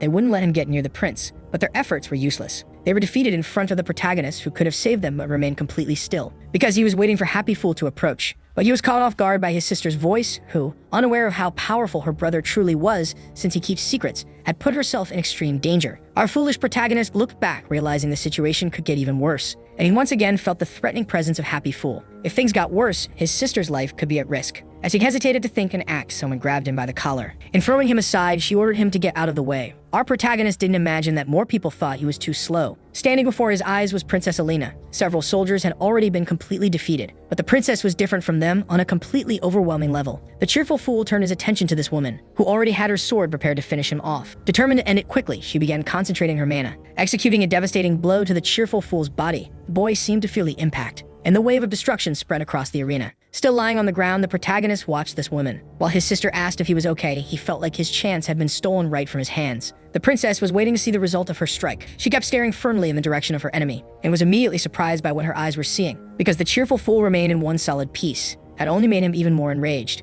and he began to unleash all his power in the middle of the arena. While he was screaming, something approached his head. It was the princess, who unleashed a barrage of attacks on the boy. If she couldn't do anything with the sword, only God knows what she planned to do with her bare hands. She managed to knock him back a bit, and was already prepared to continue the beating session, slamming the boy violently against the ground. She stepped back to see if with her hands and feet she had done what her sword could not. The other extras were impressed by that display of strength. The princess was truly very capable, and now the boy who had lost control remained on the ground, showing no reaction after that beating. The extras believed Her Highness had won the duel. Now it was just a matter of restraining the boy immediately. The protagonist's sister wanted to get out of there, knowing how dangerous it was, but the protagonist was still upset, because that woman had stolen his chance to shine. But watching her movements, he realized she had more technique than anyone else there. Part of the princess's crown began to shine intensely. She knew the boy had turned into a vampire. Our protagonist remained in place, eager to see what would happen, because the princess still hadn't stopped attacking. With the cheerful fool completely immobilized, she prepared to end his life. But the boy hadn't yet revealed his full potential. It looked like he was about to do something with his hand. The protagonist knew exactly what that meant and became tense, because the cheerful fool had stabbed himself in the chest.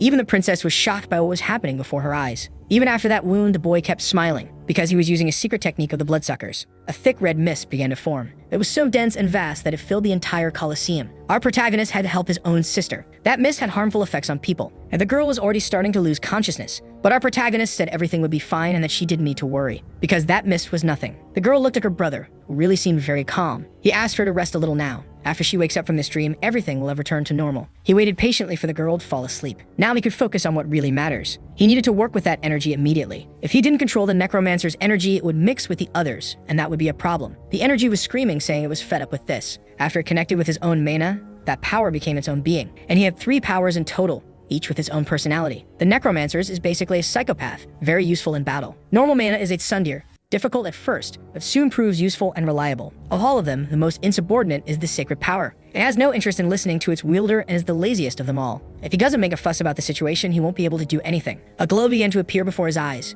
It seemed to have worked. He used a 4th level blessing on his sister, emitting an intense light within the mist. That was the guarantee that she would be safe, at least for a while. Now that he could better see his surroundings, it was a bit frightening. That technique is called the City of Blood. It steals the life essence of the living beings inside the mist. At the moment, the limit of the protagonist's sacred power is the 4th level. It's not enough to save everyone in the arena. Not that he feels obligated to do so, but he is happy that his brother made it out of there safely. Happy Fool's body had changed drastically, and since there were no witnesses, the protagonist decided he might as well have some fun with it. The princess hadn't been knocked down by the attack, but she was already at her limit and her sword was broken. She was surprised to see that the prince was still standing as if nothing was happening. Finally, the protagonist realized this was the worst case scenario, because the only person left conscious there wasn't just anyone. It was Princess Elena, and she wasn't called the Sword Saint for nothing. Since our protagonist is truly addicted to love, he realized that even at death's door, that woman was stunning, so he walked over to her. He placed his hand on the girl's shoulder. Immediately, she realized what had just happened. At first, she felt something strange, and the boy asked if she could remain standing, being fully aware that the situation was still very dangerous. because Happy Fool looked more like a creature than a person. Stepping away, he only asked that she stay out of his way. But she didn't understand anything that was going on and grabbed the boy's hand,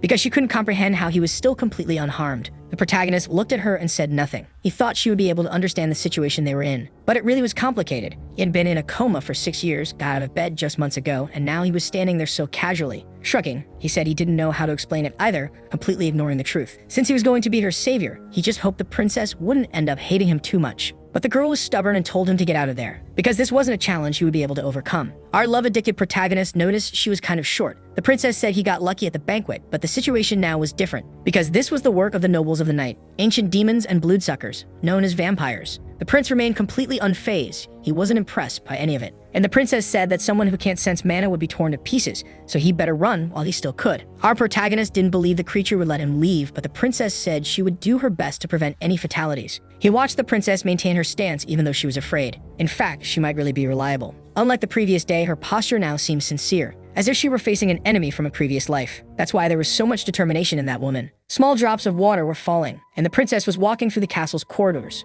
She saw a figure that looked like her mother, but she seemed completely transformed, leaving the little girl terrified. In her fear, she dropped her teddy bear on the ground, while listening to the drops fall, but they weren't water. Since then, she hadn't forgotten a single moment from that day. And now, she found herself before a neck-biting enemy. She decided that she would wipe these creatures off the face of the earth, cutting them out at the root. That was the true purpose of her life. And the creature before her continued to gather more and more power by absorbing people's life force. The princess's determination kept growing, but the protagonist struck the girl in the neck while politely saying, "Excuse me." She didn't know what that meant. The protagonist said he didn't understand why she was so obsessed with vampires, and he didn't want to hear the story now, but it was better if she didn't interfere with his work. The girl wanted to know what he meant by that, so he told her to just sit down and watch. The hero's fist was clenched, and after gathering power, the creature began its attack. It had been a long time since our protagonist had used that technique. There was no one on Earth who knew vampires better than he did, or at least, not among the living. An infected one empowered with that technique shouldn't be any trouble. The protagonist said he would send that creature to the afterlife as many times as it wished, touching the attack with the back of his hand. That alone was enough to knock the creature off his path. He said Happy Fool still hadn't learned his lesson, and his time to learn had run out, because now it was time for the protagonist to strike with real power, landing a blow to the creature's chest, right where its heart was. It was time to return it to ashes. The magnitude of the strike was truly overwhelming, throwing the creature's body far away, destroying everything in its path. Watching everything from the best seat was the princess, who was truly impressed, because what she had just seen was simply impossible to comprehend. Our protagonist caused massive destruction. The princess, who saw it all, was now speechless, because she couldn't explain how it had happened. After releasing his anger, the prince said he finally felt relieved. With his enemy defeated, the mist was slowly dissipating, but the princess's thoughts seemed stuck in place. What had happened shouldn't be possible, because that infected creature couldn't be stopped by the knights or the mages. Not even her blade could do anything, but it was defeated by a regular human from whom she sensed no mana at all. And as if that weren't enough, this person had been in a coma just a few months ago. Our protagonist extended his hand to her, but the girl was terrified. He hadn't expected a reaction like that. Even so, he kept his hand extended toward her, and the girl began to think. Despite all of her doubts, there was still much hesitation. She was about to take the boy's hand, until she realized he wanted to borrow the sword, which left her embarrassed. She had imagined something else entirely. Trying to compose herself, she was preparing to tell him that the sword had broken during the battle. But that's not the sword he was talking about. It was the other one, the one she kept hidden. The princess didn't know how he knew about it. The protagonist said he deserved something for defeating that creature, and asked to borrow the power of the sword god.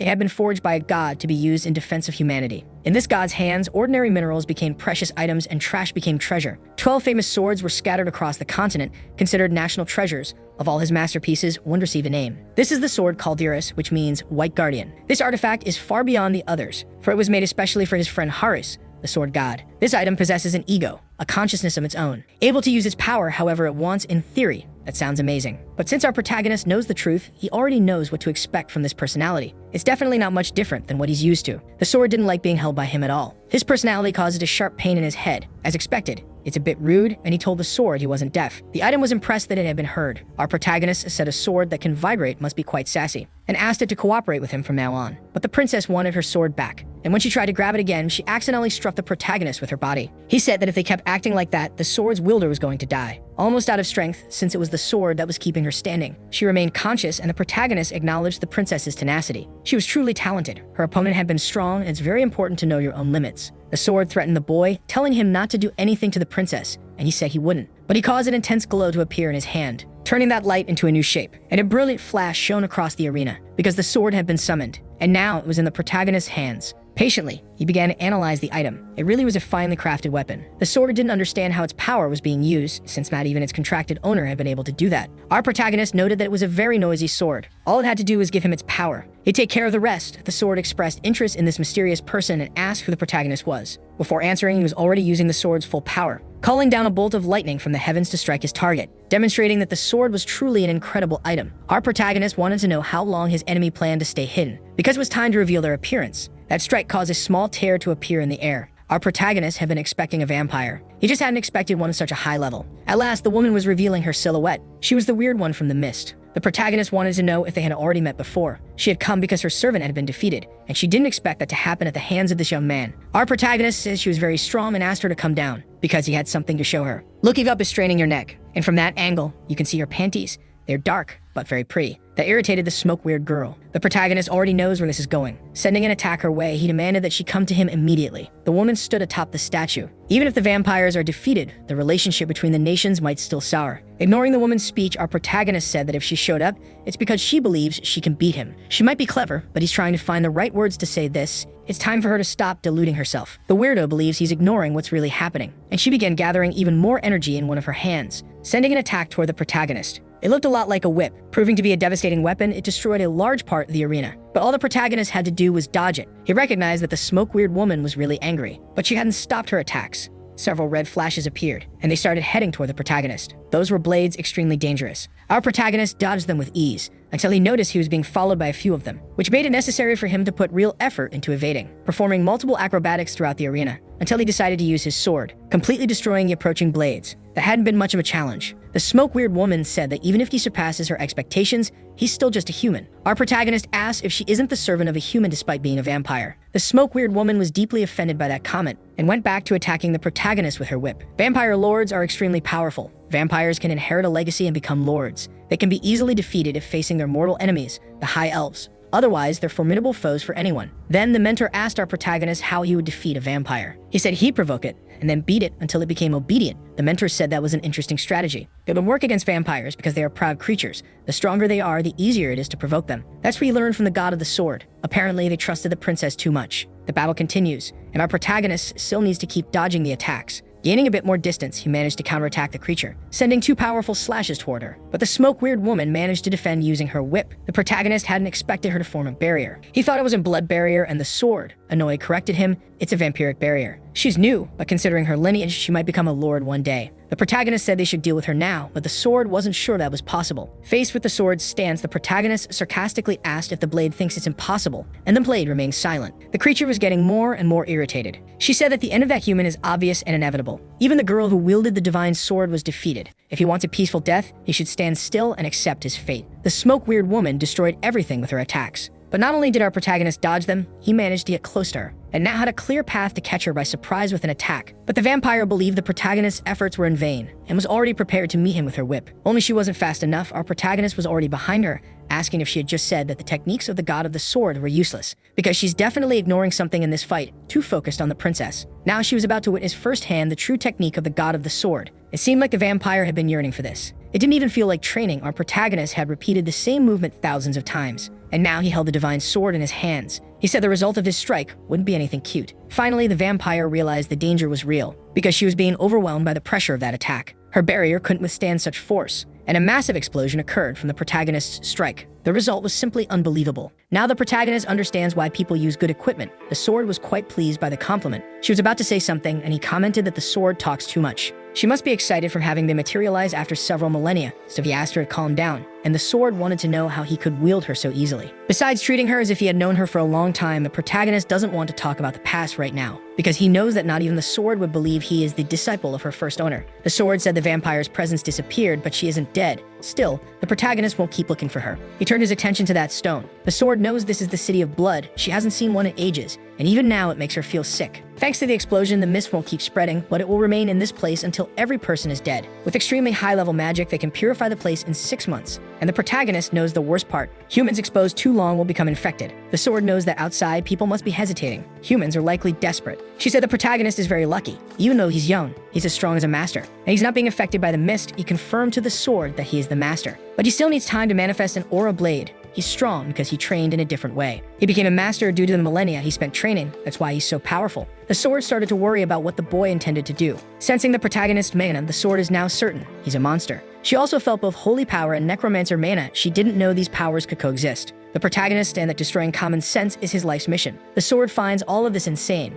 while for the protagonist, it's the result of hundreds of years of research. He drove the blade into the ground, said they would stop talking. Now the sword has to finish this. He can't handle this situation with his current strength, and the sword wants to know what he means. Then our protagonist said they're going to clean up this entire mess. After hearing those words, the sword fell silent. He doesn't want to sacrifice himself to save strangers, but if it helps with his recovery, he'll take the opportunity. Because it's a way to use the powers he already possesses, powers that are now dormant. And even if it's not really his style, he has no other choice. Sitting down, he began to pray, directed to Freya. He asked her to send light because he knows the goddess can help him. Seeing this, the sword began to sweat in fear, because she doesn't recognize that prayer. The protagonist's divine power is a bit disobedient due to the one who taught it to him. Out of patience, he knows the goddess is watching everything, so he asked her to give permission for this. The sword doesn't believe this prayer will be answered by the gods. Our protagonist looked at the sword and said she knows nothing about the gods. Those followers who receive divine love aren't the ones who speak. It's those who awaken the gods' curiosity. And now the protagonist is going to show that it's possible to save those people's lives, using the enchantment of the greatest user of divine power, Daphne, the enchantment that can only be used with God's permission. Gods he knows and thinks are all insane, especially those who are already mad.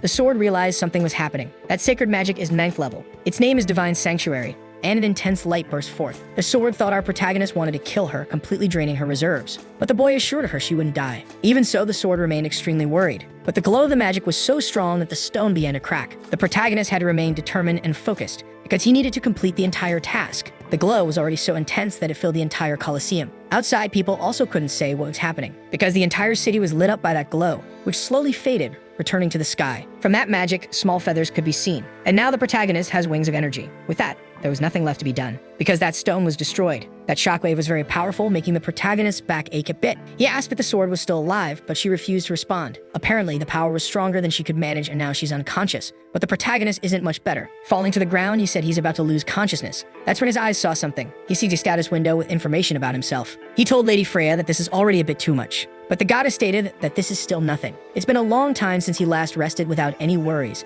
At least he hasn't been able to in the past 6 months. He feels like his mind is being cleansed. Then the image of that wonderful princess appeared. Right after that, he woke up to his sister's voice. That night, which seemed to be the same day, someone asked if the protagonist was feeling okay. He doesn't know how long he was asleep. He found out from his sister that he had been out for 2 whole days. She was desperate, thinking he might not wake up again. The protagonist didn't like that he made her worry for no reason, but now there's nothing he can do about it. She told him she had a dream. In that dream, he had already saved everyone when the red mist reached them all. He gently patted his sister's head, smiling without saying that the dream had actually been real. Then the girl asked him to be honest. Was it him who ended the red mist? Because she found something while examining her brother's body. A strange marking appeared on his back, almost like a stigma, and it's quite large. The protagonist thought that the pain he felt in his back might have been caused by the appearance of the stigma. That never happened while he was in the temple, and he found the marking far too large. The priest who treated his wounds was the one who found it, and because of that, the duchy is in an uproar. The protagonist's body was discovered next to the sacred sword, surrounded by divine energy. The stigma is a sign that he was chosen by the gods, so people didn't panic. His sister just wants to know the truth, and the protagonist realized that people still don't know what really happened. He himself doesn't know what to do now, as he doesn't have the right answer about whether he should reveal his powers or not, because he doesn't know what could happen after that. He fears it might cause more trouble than good and said he doesn't remember much.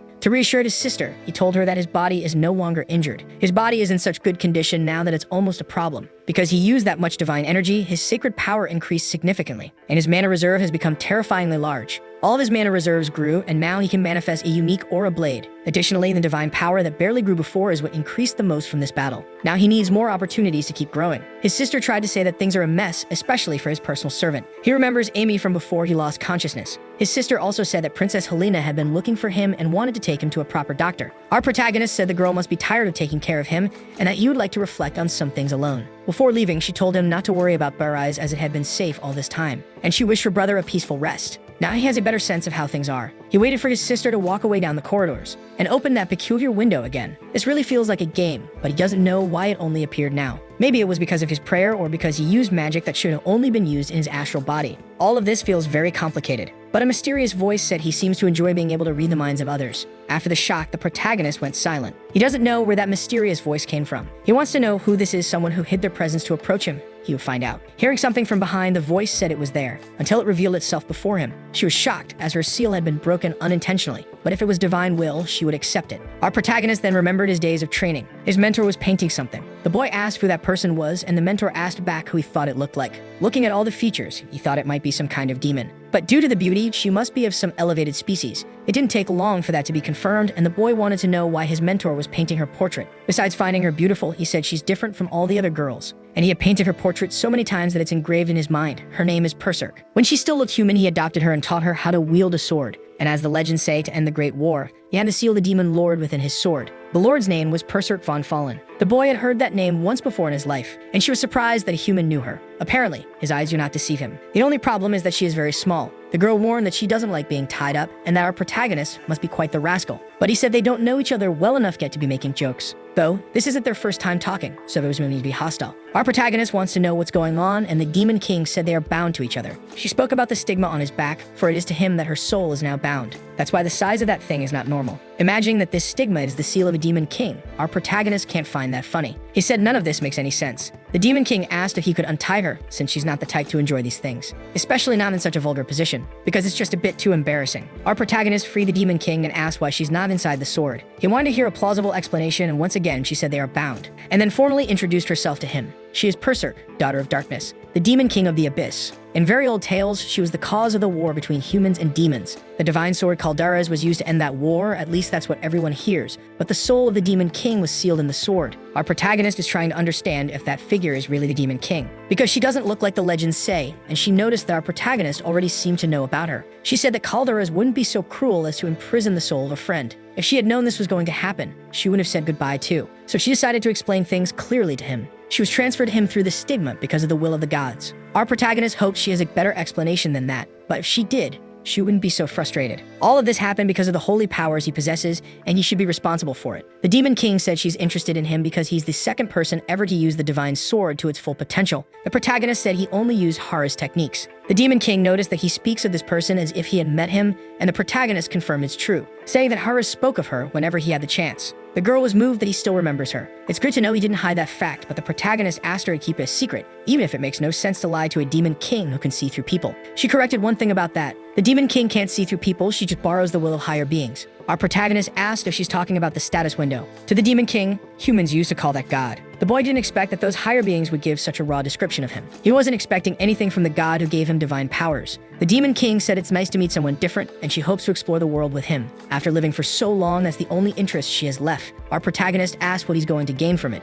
and the demon said he already gained her abilities. Just like in the games he used to play, he received skills. The boy didn't imagine she knew about his past life. To her, this is a very good deal, and she's very excited to see where he will take them. Thinking better about it, our protagonist agrees her abilities are very appealing, but it seems like he has no choice either, and he decided that from that point on, they would get along. Now he has someone he can share all his secrets with. A few days passed, and the kingdom is still in turmoil over what happened, and because of the appearance of a stigma. At the center of it all is the protagonist looking outside. Perserk said people are gathering. Popularity is very exhausting, and she suggested that the protagonist tell the truth, but he's not interested. And most of the people are priests who want to see the stigma. But since this is a sign of divine love, the Demon King understands them. It's as rare as the birth of a saint, and they appear from time to time, once every century. The protagonist made his decision and told his siblings to pack their things immediately. He doesn't have time to explain all the details, but his siblings know he's worried about the overwhelming number of visitors. The little one doesn't understand why they keep going there non-stop. It's not like that place is sacred ground, but the protagonist knows it is sacred because of what happened there. In fact, half of that entire city is sacred, but right now they need to flee, and flee quickly. They were finally ready to continue their journey. The demon asked if it's really okay to leave like this, certain they'll be pursued. But the protagonist doesn't care about that. The next day, the princess learned that he had fled. It made her furious. Even after everything that happened, he left without giving any explanation. And she knows the version of events being told isn't the truth. The princess wants to know what really happened. And now that she knows he fled, she is completely out of control with rage. Her most loyal servants can't believe what they're seeing. The princess, once cold and indifferent to everything, is now acting passionately. She ordered the soldiers to prepare to march immediately. The carriage moves toward the protagonist's kingdom. His siblings are sleeping peacefully. Seeing the two like this, it almost looks like they get along. The demon asked if it's not a waste. She's referring to Calderas. She noticed the protagonist is interested in it, and he can wield the sword, unlike its current bearer. He's the perfect candidate to hold that sword, but he knows it feeds on greed, and he won't be able to use such strong magic again anytime soon, since he needs to recover his power. The demon believes he can do it again. He just needs to take the sword back, but the protagonist doesn't want to take something from a child. He also believes the sword isn't right for him, preferring larger blades. And one day he'll find the weapon he truly wants, because he already knows exactly what he's going to use. The demon notices he's thinking about something, and the protagonist didn't realize she was reading him. But she made it clear she doesn't know everything just because she's the demon king. When she inspects his thoughts, there are parts she can't access. One example is trivial things. Berserker said his enemies won't be able to relax after the appearance of the stigma. He should take advantage of this opportunity. But our protagonist wants to prepare since the queen has great influence across the entire territory. It will take time to bring down her power, and that's why she remains so arrogant. However, our protagonist seems to have reached a conclusion. The king said his son did very well, but the young man doesn't feel that way. He said his son's job was to return safely, because the failure lies with the kingdom of Boltis. Later, when speaking with the protagonist, he asked about the stigma, and the boy confirmed he had received divine interest. He asked what the queen thought of it as well, and even full of hatred. She had to keep up appearances and agree it was a good thing. The protagonist asked if she truly believed that, and with a bit of hesitation, she reaffirmed her stance. But inside, she wanted to destroy the protagonist, who enjoyed watching her forced performance. The king asked the duke to file a formal complaint with the alliance because of what happened. Knowing everyone was tired from the journey, he asked them to rest, but he requested his eldest son stay for a moment, and our protagonist obeyed. The two went to have tea and talk. It was the first time they had spoken since the boy woke up from his coma. The king asked if he harbored any resentment, and the protagonist said he had no reason to lie, and that such things did need to be externalized. He also said they were always watching his house. The king didn't imagine the boy knew that. It seems the king believes he was always in the right. Parents know when their children change, and he realized Davy had changed after waking up. Even knowing he's a mediocre father, he was surprised the boy even wanted to meet with him. There's something the boy wants to ask the king. You remember when he begged the king for help because his mother was sick? The boy was desperate, and the king ordered his servants to take the child away from that place. And the boy was left completely isolated. All he wanted was for his father to help in some way. At 9 years old, the boy found out his mother had been murdered, and even then, the king kept avoiding the subject, using her illness as an excuse. He wants to know why he threw away the woman he once loved. He assumes he did all of this for the stability of the kingdom, marrying into the enemy family. The boy is not interested in hearing about his father's love life, who is addicted to love, just like the son. He only wants to know if the king truly felt nothing, since his mother never stopped talking about the husband she had, and she died apologizing. A boy wants to know what his father felt, and he was told to become king. He was not a good king nor a good father, and a king must make choices. The boy should be more resilient and grow stronger, so that no one could stop him. That's the answer he has for his own story. He realized that the king hadn't forgotten his first wife. Our protagonist said children resemble their parents, but that's not his case because he would never abandon his family for the good of the kingdom. Our protagonist slammed the table in anger, asking what it means to be a king. And if his place is so desired, he should give it to someone else, because he wouldn't take it even if it were given as a gift. After that conversation, he returned to his chambers. The demon king felt the boy had been harsh, but it had been necessary. It doesn't matter what she thinks, he won't change his position, because it's not like she can see through everything. At least now he has an answer. Saying he would go to sleep, he asked Amy not to let anyone in. The boy immediately went to the window, asking if he should enter the rabbit hole. At the headquarters of the Black Moon Guild, word had spread that Sherry had gone missing. The assassins under her command had disappeared some time ago, and now she vanished without a trace. The regional leader knows this happened to her subordinates after they attempted to assassinate the prince and his siblings. A woman in the room said there was no need to have sent an A-rank informant. They already didn't have much information about her identity, which makes her disappearance suspicious. Besides, the targets she once had are still alive, and it wouldn't be bad to see what a real assassin is capable of. And that mysterious man, who looked quite a lot like a woman, said he would bring the bodies of her victims along with the head of the possible traitor. But that man's overconfidence will end up being his downfall. Sherry was an A-rank assassin whose skills were exceptional. Most assassins worth anything could tell this woman was extremely dangerous. To think that, on top of failing, she disappeared is truly a desperate situation for him. The regional leader thought he'd tie up a few loose ends and get out of that city immediately. He started pressing a button, but no one came after that, which made him even more worried. It was like a panic button, and if no one came, it meant things were already bad. He stood up from his chair, a bit panicked. Someone told him not to move. His subordinate who had been in that room was already taken out, and now the regional leader was pinned to the desk. The person who did it was surprised he was human and not a vampire. The man screamed in despair, saying there was an intruder there. He tried to call for help, but no one in the building was in a condition to do so. Realizing that, the man kept his desperation silent, because the person who did this was clearly stronger than him, and at this rate, he'd end up just like the others. He started thinking it could be the work of another guild, but not even they could pull this off so easily. Maybe that person had been sent by his own superiors, and the mysterious man asked if the regional leader wanted to live, because he would allow it if the man was willing to share some information. The leader said he could get information if a formal procedure had been initiated, but the mysterious man wanted information that couldn't be bought. In response, his hostage said he would tell him what he wanted to know, so his captor released his hands, told him he didn't need much. He wanted a list of every aristocrat loyal to House Varietta and proof of their acts of corruption, because there are signs that this duchy is trying to rally other nobles to its cause, and there must be documents about that. The man tried to resist, but was quickly reminded of his situation, and realized he would be finished if he didn't cooperate. That mysterious man is truly dangerous. a master among assassins, and he asked the victim if she needed another warning. Because detecting lies is his specialty, it's best not to try bluffing. But it's up to him what he wants to do with his life. The man knows why a master assassin is in such a small kingdom. He gathered several scrolls and gave them to the master assassin. Our protagonist knew this wouldn't be easy. There are many false names and unnecessary information there. He needs to keep searching. That's why he called it the rabbit hole. He told the demon king they need to gather more information to clean out that aristocracy. She realized this will lead to a bloodbath. But our protagonist said he won't kill them all. He needs to play by the rules of the game. Even if they are aristocrats, none of them are above the law. He wants to speak with one of the 3 sword masters of the kingdom, Peltrais, who was his mother's personal knight when she was alive. The knight received a document that deeply worried him. He went to the butler to find out who had delivered the letter. The protagonist's cleansing operation was already underway. He was watching everything happening in that place. The demon king wanted to ask him a question. She was observing our protagonist with great interest. What does he truly want? But the protagonist said she already knows the answer, though she still wants to hear it from his own mouth. The goal is far too obvious. He wants to fix his family and have nothing to worry about in that place, to live a long and peaceful life. She started laughing because noble life is full of obstacles, and according to her,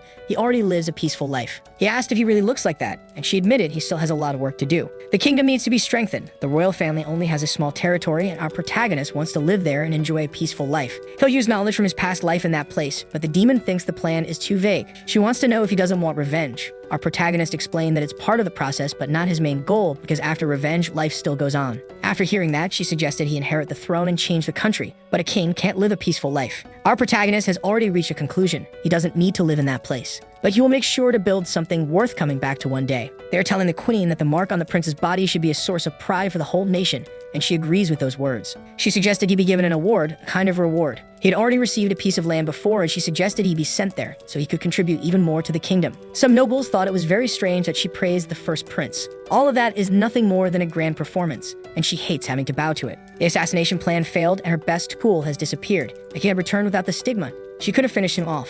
Now, everything is more difficult. She must stay focused. She found out that last night, several pieces of information were leaked. Every information guild in the kingdom was destroyed in a single night. She was informed that the one responsible was a master assassin, whose aura was terrifying. Going after him is dangerous, and there's no one in this kingdom capable of doing it. But the queen insists because losing information is far too risky. She will be in danger if that information falls into the hands of that knight. It could even spark a revolution in this kingdom. She suspects the same person is involved in everything. Even though she has no proof, she believes the one who caused all this and the one protecting the prince are the same. Still, she believes there's hope. She just needs to get rid of that bastard. There's only one option left: legally exile Danilo. And that's where the bitter queen will place her focus now. She suggested he be sent to other lands, thinking he would refuse, but she was surprised by the result. The king found it interesting, to the queen's total shock. It's not appropriate for an adult prince who won't inherit the crown to remain in the palace, and this should be dealt with urgently. And the king seemed interested in that idea as well. He ordered the prince to be brought to the hall. The queen doesn't know what he's planning. Our protagonist had already been expecting this. The king realized his son is a ticking time bomb,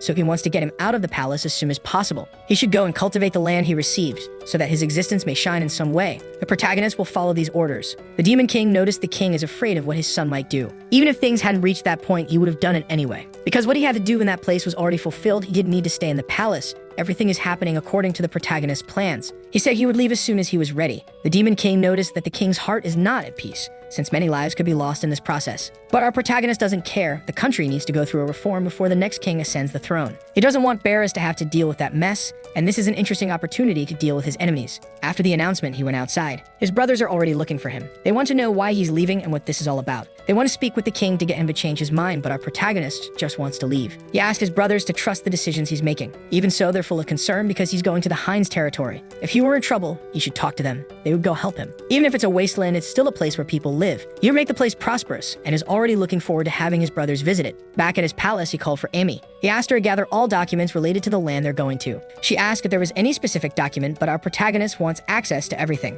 Just say that the prince himself sent her there. He needs to know his enemies. If they do that and know themselves, they will be unbeatable. That's what he told the demon king, words from his past life. She really liked that. Situations like this spark her interest. Despite having great strength and skill, our protagonist hasn't become arrogant. She finds that very interesting, and he found her opinion a bit odd. The demon lord said her life was very boring, unlike our protagonist's. He never imagined someone would enjoy living his life indirectly, but she said our protagonist should be proud because she's becoming his fan. And truly, she seems excited. An attention our protagonist didn't want to have. Amy managed to return with the documents faster than expected. But the prince saw it was less than he imagined, though those are all the documents concerning that territory. He thought maybe that's for the best. Less bureaucracy will make his job easier. The boy began to analyze the documents. Even the demon lady was helping with the task. They realized that land is cursed. The Lord doesn't know how he managed to end up with such a terrible plot of land. Despite everything, our protagonist is very grateful. They're already organizing materials to depart on the journey. Apparently, Amy will be the protagonist's only companion. It will be a modest farewell, but our protagonist can't change that. He has no knights loyal to him. It's as if he were a poor wanderer, but someone came to see him. The knight who once served his mother came there.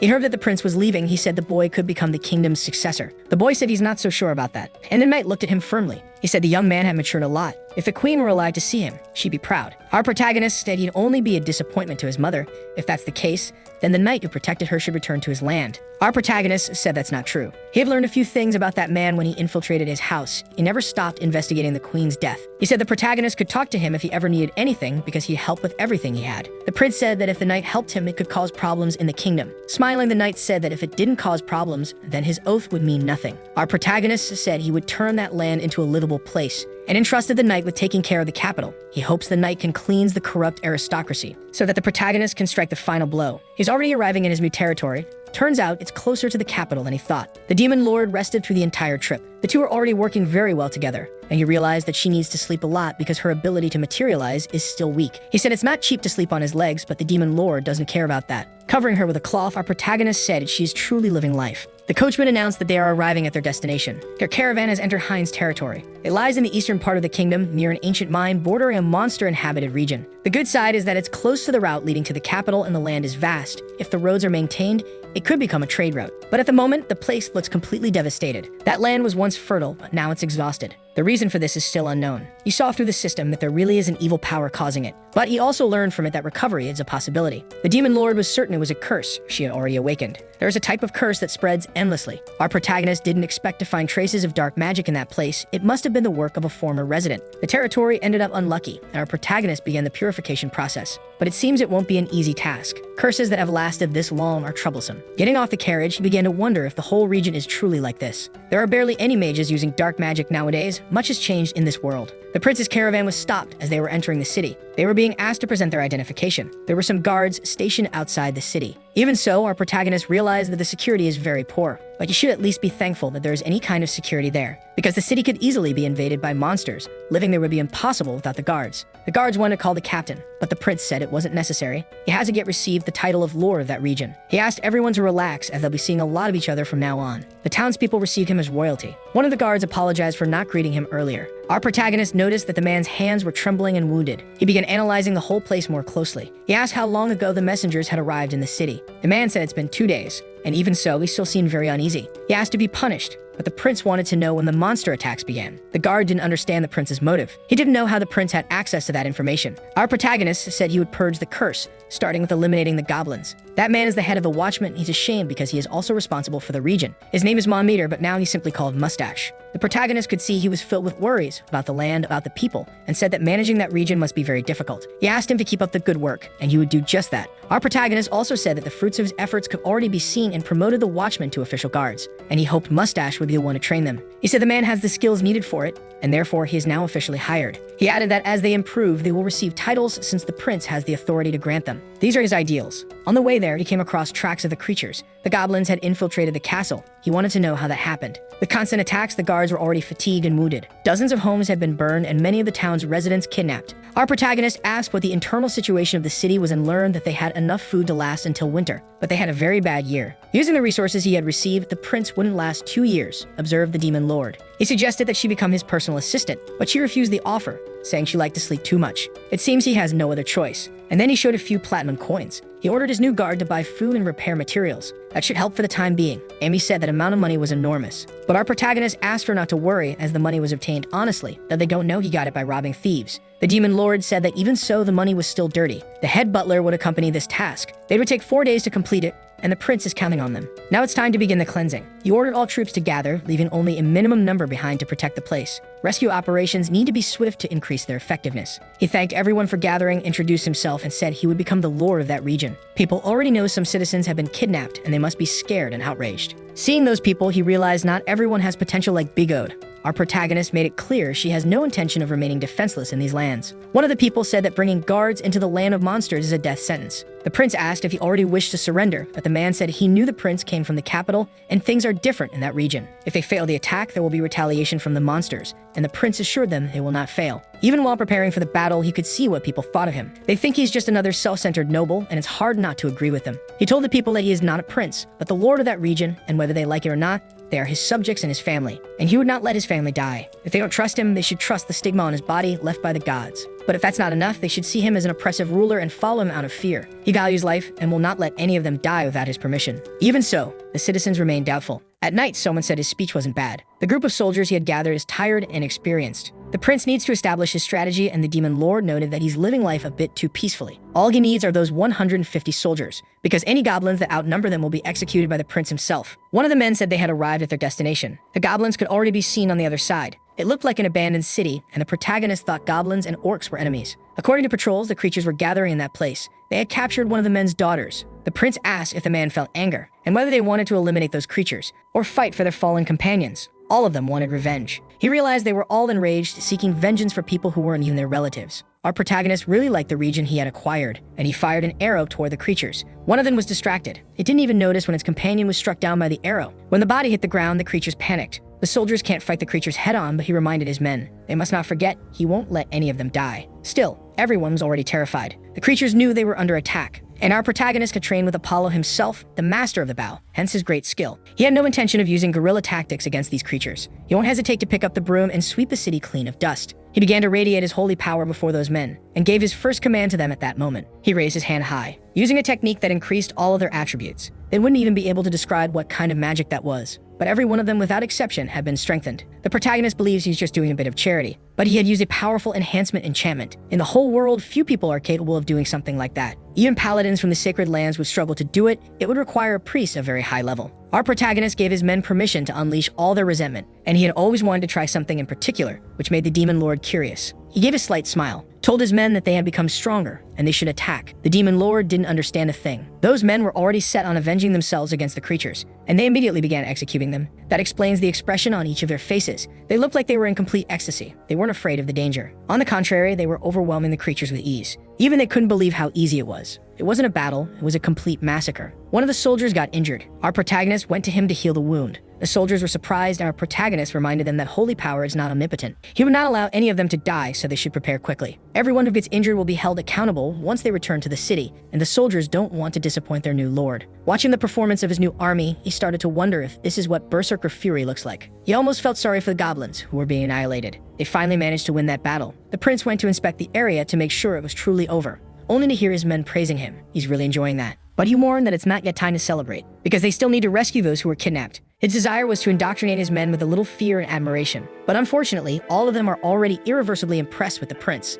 Even so, things are unfolding according to plan. In the battle the following day, they remain very enthusiastic, and another victory is achieved. The soldiers in the city hope that this new lord is a decent person, since he left with only a few men. One of them said he's just a 16-year-old child and must be blinded by the taste of his first victory, until someone asked what they were doing there, since they should be moving the barrier soon. The lord returned to the city. Those 2 guards don't understand what's going on, and they were very surprised. He really defeated the creatures with 10 guards and 3 knights. The prince wasn't expecting to receive such a reception. The expression on the people's faces is one of great surprise. The demon lord said what he did is as astonishing as giving drugs to these people. At this rate, they might end up creating a religion around him. The prince warned that there must still be some creature settlements left, so they would head out on regular cleanup missions, leaving behind the necessary forces to protect the city. He then dismissed his men, noticing that they're all very impressed. He hopes that feeling will fade after a few days. Rumors travel faster than the wind itself, and many of the city's residents are already treating the lord kindly. Some even get into fights over it. That possible idolization made the prince start to regret some of his decisions. He succeeded in earning the trust of all the residents.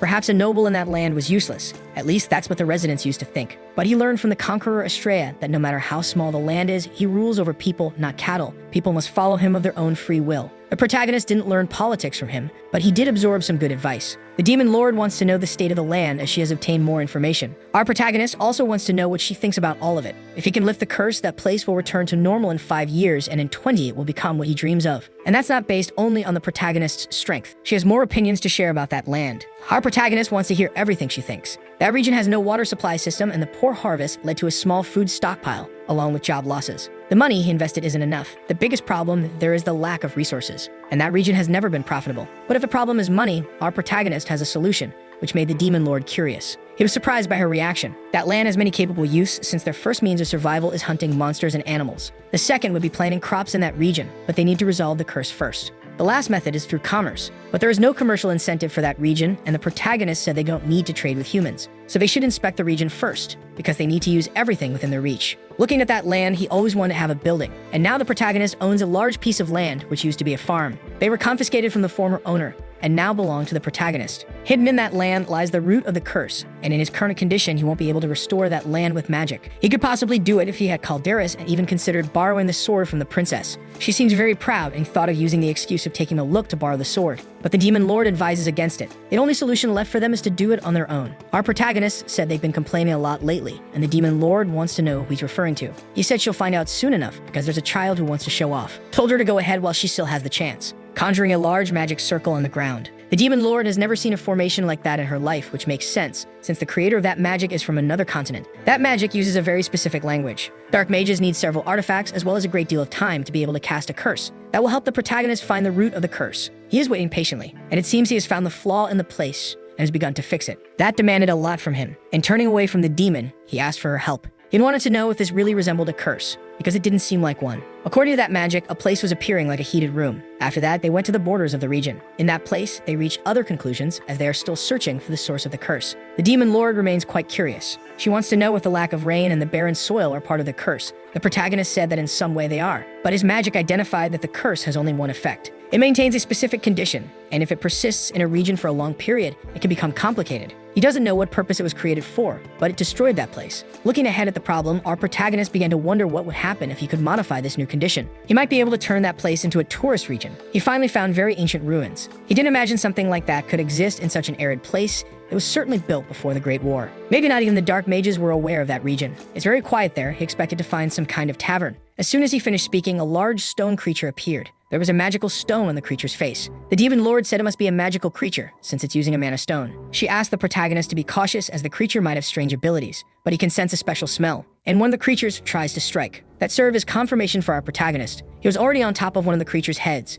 and he placed his hands on the mana stone. The smell was getting stronger and stronger, the smell of the money he was about to make. In the city, the guards are enjoying this time of peace. The lord went out to patrol his lands. The guards don't even worry about him because they know he'll return safely, as he showed them a miracle not long ago. None of those people expected the noble to be so kind, because the more power nobles gained in that kingdom, the more corrupt they had become. The only benefit the region received from the kingdom was a tax reduction, and even that took a long time to happen. And for no apparent reason, they sent that boy to become lord of those lands. People thought he had lost a political dispute and was given that place as punishment. Even so, there was nothing they could do about the situation, and they were still being attacked by monsters, able to enter the city and kidnap some people. Given the situation, a rescue mission was completely impossible. As if things couldn't get worse, the noble from the capital arrived in the city. Even though he seemed friendly, they didn't know what to expect from that boy. They thought he would punish the captain of the guard, and if he did, there were among the townspeople those who would certainly rise up, and they were just watching the situation unfold. But the prince took it upon himself to face the problems of that region, and he even found a way to fight against the goblins. He called an all-family, rescuing those who had been kidnapped. The prince's words and actions changed the lives of everyone, although he made it very clear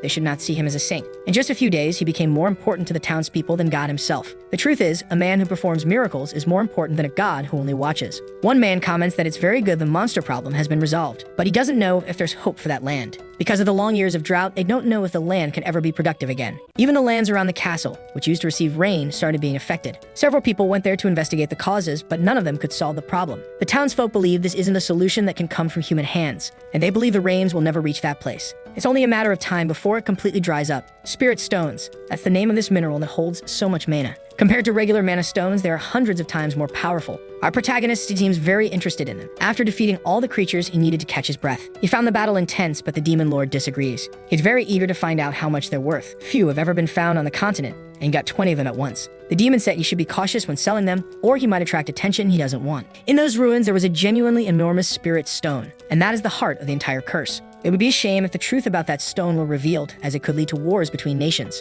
The purity of that ore is truly special. If one were to use the magic of that stone, they could cast 9th level enchantments. The protagonist begins to feel that power. The language he's observing there doesn't resemble what he saw outside. It's possible there's still something in that place he doesn't yet know about, because he's still figuring out how this system works. To make changes, you first need to understand that algorithm, and he ended up getting curious about a small part of the code. After making a small alteration, those numbers changed color. The center began to transform, until a major change was executed. The light that was once blue turned green. The protagonist's intervention had worked. Seeing all of that, the demon lord wants to know what he had done. That land had lived in drought for many years, so he thought it would be good to give them some rain. But there's a catch. Inside the city, the guards are working on rebuilding the wall. They noticed that rain began falling from the sky. A completely unexpected scene for all of them, but the rain was falling on the city, watering the soil that had long been dry. The situation is far from easy. This is the worst-case scenario. Nobles are worried about what might happen to them and want to erase all evidence. Lower-ranking nobles were already purged at the first opportunity. They want to know what the resentful queen is doing about this, but they don't understand her either, and it seems the first prince has manifested a stigma.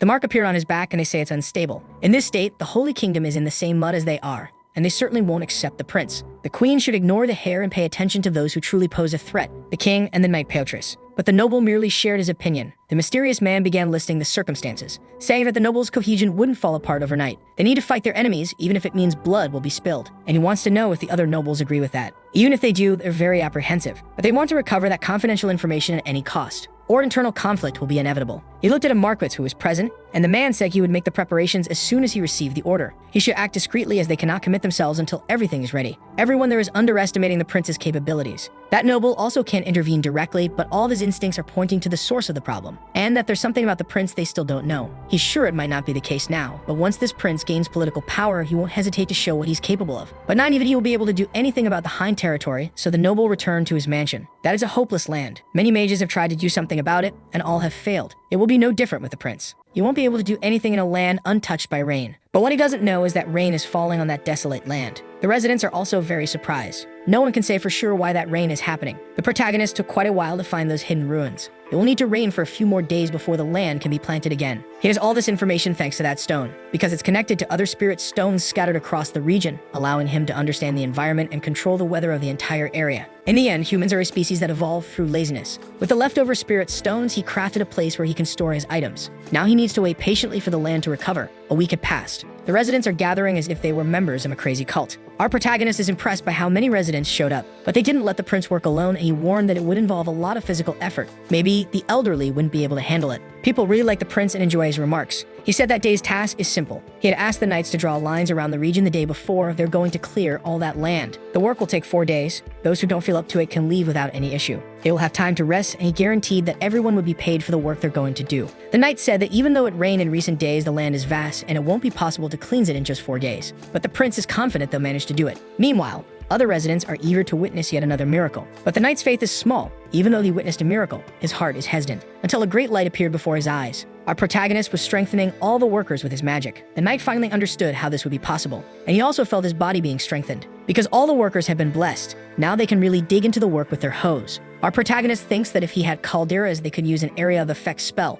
but he said that's not the purpose of a sword. The knight wants to know what the prince plans to plant on that land. But there are only 2 ways to make money in a short period of time. What determines the value of something is its availability and scarcity. The demon lord wants to know how he plans to achieve both. The boy's answer is simple. He's going to plant moon grass on that land. His answer satisfied the knight. Throughout that entire territory, moon grass will be planted because it's something very rare. That plant doesn't grow just anywhere. It requires many specific conditions. It's imported at a very high price as it's used by alchemists and mages in their research. Reaching exorbitant prices is truly a scarce item. The knight said that moon grass won't grow in this climate, but the boy told him that the gods have blessed that land and the climate will be blessed too. The truth is that he only needs to adjust the weather using his magic stones. Now they need to find the vegetarians of the forest. The breeze carries some leaves to a woman with pointed ears. She was busy doing something but looked toward the window. She wished the blessing of nature upon her visitor. She learned of his visit through the spirits. Her name is Yuria, and the green-haired man is her master. His name is Medith, and he's the one who decided to visit her that day. She asked him to come in, and as he'll always be welcome there. The two are going to have some tea, and the man seems to have some news to deliver to her. He said he had a dream recently. She wanted to know what kind of dream would make him visit her in such a rush. The elf remained silent for a few moments. In this dream, the spirits had cursed the forest. That immediately made the girl worried. But she remembered something her master told her a long time ago, that the work of the spirits is to maintain the balance of things, and there are events that are inevitable. He told his student that the forest is drying out, and that it's happening throughout the entire forest. That's why he came to ask her to return to her hometown, which lies within the sacred tree. She listened to this request patiently, but she was already at home, and besides, she's no longer welcome in their city. However, she asked her master to take the others from that place, so they wouldn't be affected by the curse. But her master was very worried, because he knows she could die if she remains in the forest. Yet to her, All of this is part of the natural course of things. The imminent danger did not bring her any fear, and maybe, just maybe, someone will appear who can save that place. After saying this, she began to enjoy the breeze that was blowing, as it was a sign that better times are coming, and she asked what her master thought of the tea, because this time she used grasshopper wings in the mix, making her master spit the tea out immediately. For a brief moment, he understood why the other elves don't want her in the capital. He had completely forgotten that even her own kind don't like her very much. They consider the girl a heretic and a psychopath. Our protagonist is walking through the forest. The demon lord didn't expect anyone to be living in that place, especially elves, who are not only rare, but also very hard to find. Since the Great War, they began hiding and many people don't even know they exist.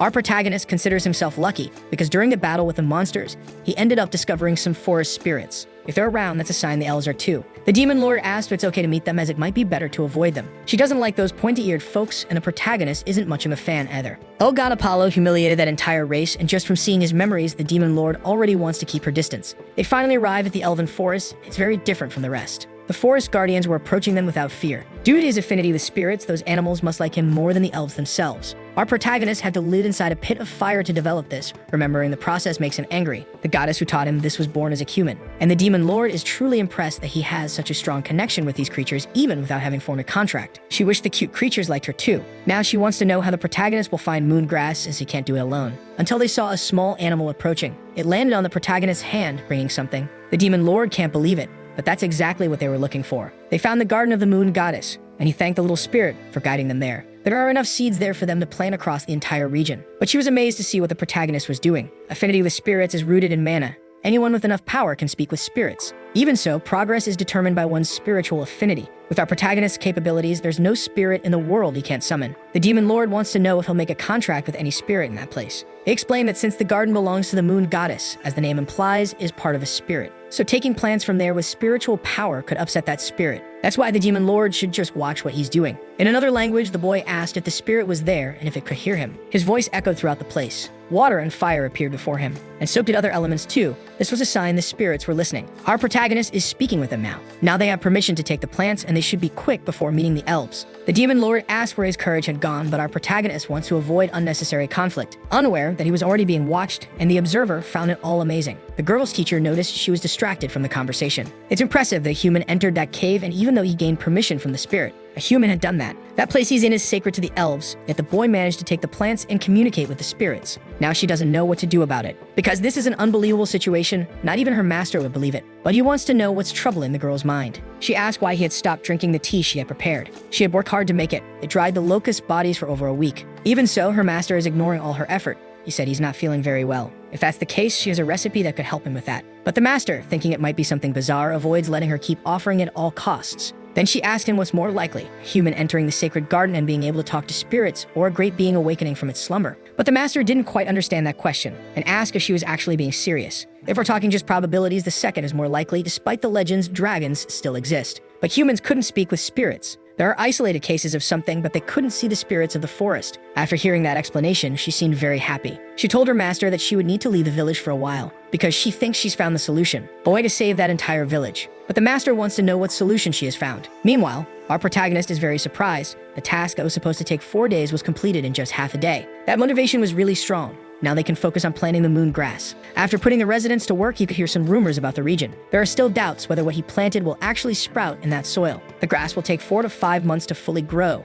The plant needs the influence of the spirits to bloom, but they're going to sell the plants, not the flowers. Everything is going according to plan. The guard is worried, since no one in that town knows how to handle this kind of plant. And those that were born are slowly withering, but the protagonist asked him to keep waiting, because the gods would bless that land with rain once again. A few days passed, and the guard came to inform the prince that the day was very hot, but our protagonist asked him to remain calm. The rain came as predicted, leaving the guard quite surprised. Thus, our protagonist continued to control the humidity of that region. 4 months passed as if they were just a few days, and rumors are reaching the capital. Other kingdoms are also hearing that moon grass is being cultivated on the continent. That could only be madness, but it was the lord of that land himself who encouraged the planting. They know it's from the region of Hines, the region that was once visited by mages years ago because it was a cursed land. Apparently, that abandoned land is now being visited by rain. A woman said it would take at least a decade for that land to become productive again, and that the lord of those lands is the first prince of the Ron kingdom. Maybe he has completely lost his mind, and some nobles agree with that. But those who seemed to be mages became very thoughtful. He asked his servant not to say anything because the nobles are not aware of everything. This is the sage Harrison, leader of the Red Tower. It seems something very interesting is happening in the eastern part of the continent. and they should prepare for it. It was like the blink of an eye. That devastated land had become a blooming field. There were few seeds that could be used, but even so, they succeeded. Amy says they currently have 20,000 moon grass leaves in stock, and they plan to collect 10,000 more. By market standards, 4 leaves cost only 100 gold coins. If they count the sale of 10,000 of those leaves, they'll earn the equivalent of 5,000 platinum coins. A family can feed themselves for 2 weeks with just 1 gold coin and live comfortably for an entire month with 5. The economic potential of that is truly incredible. The Demon Lord would like to see what will happen when they sell all of them. Unlike the spirit stones, they made this public. And the strategy worked, even though many thought he was just a fool. And now he must make the most of the exposure he has gained. The preparations were properly completed. They are ready to cause a huge stir across the continent. Moongrass leaves appear on the market twice a month in quantities insufficient for both continents, because it is a raw material used in every type of magic. And for that reason, there's a big problem. Our protagonist spread another rumor along with the release of the leaves, that he was bedridden after attempting to plant those seeds. The Demon Lord said he's blinded by money, but sometimes he needs to act that way. The massive supply of a scarce item will cause his price to drop significantly, so he must be cautious to avoid devaluing the leaves. That's not what he wants right now because he'd like to make a lot of money. Several people are gathered at the gates of his palace. Everyone wants to meet him. After the rumor spread, the region became chaotic. That land is overflowing with merchants. Our protagonist asked his maid to tell them all that he is sick, but the merchants want to see the product. They really are money-hungry barbarians. So our protagonist met with the townspeople. They asked Big God how security is going. Everyone is working very hard, but they're short on people. The entire city is overwhelmed because of the visitors. Our protagonist ordered him to pull aside anyone who seems suspicious to avoid bigger problems. He needs to maintain basic courtesy, but he's not obligated to understand all those people. The empty houses were modified to accommodate the visitors, but it's still not enough. He said they could use the tents he had purchased. He could resell them to these people and recommended setting an exorbitant price. Thus, the meeting came to an end. But he asked Big O to wait a little longer. The captain doesn't know why the Lord wants to talk to him, and our protagonist said he'd like to have a quick word with him. At night, the captain is warmly welcomed at the tavern. When invited to drink, he said he'd do it another time and recommended that everyone take it easy that night. In his bed, he is completely exhausted because he has many duties throughout the day, training soldiers, overseeing security, and taking etiquette lessons. He's never been this busy in his entire life. The man has a message for him. There is someone in that place who wants to speak with the captain, so get ready to meet that person. That young man is named Hallis, and he is a 4th level expert from the Green Tower. He apologized for disturbing the captain, but the man was understanding. The mage knows the region is in chaos and that the captain was protecting that area even before it reached prosperity. It's truly amazing that the Lord can count on such a reliable man as that captain. Mustache realized he was dealing with a flatterer, so he asked what the mage wanted to do. His intention is to speak with the lord of those lands, and he wants to know from the captain if there's any way to make that happen. The captain said that might not be possible, as the lord is sick from working too much, and the leader's health is everyone's priority. The mage understood that this was truly important. Then he pulled out a bag that looked quite full of money, asking if there was anything they could do to be helped. The captain was very impressed with all that money, but he said he doesn't accept bribes under any circumstances. The mage assured him that it was just a gift, because he would like to build a good relationship with this captain. He stated that he usually doesn't accept gifts like that, but the flatterer kept insisting for him to accept that small gift. But Mustache realized everything was happening just as the Lord had predicted. That's why they had spoken privately. He said the captain would be dealing with many people. Everyone would be eager to meet the prince, and that's why he'd become a target for these people. They would offer him bribes, so the prince asked him to choose carefully. He should make a list of those who make absurd demands to report back to the prince, and he should accept all bribes offered to him. Additionally, he must pretend to submit to their requests and should show them that small vial. A vial of that costs 100 gold coins. The goal isn't to sell it, but just to spread a few rumors, so they can raise its value as much as possible, keeping people in that territory for as long as possible. Seeing that small potion, the mage was immediately surprised. The captain said that's the product they're cultivating in that place.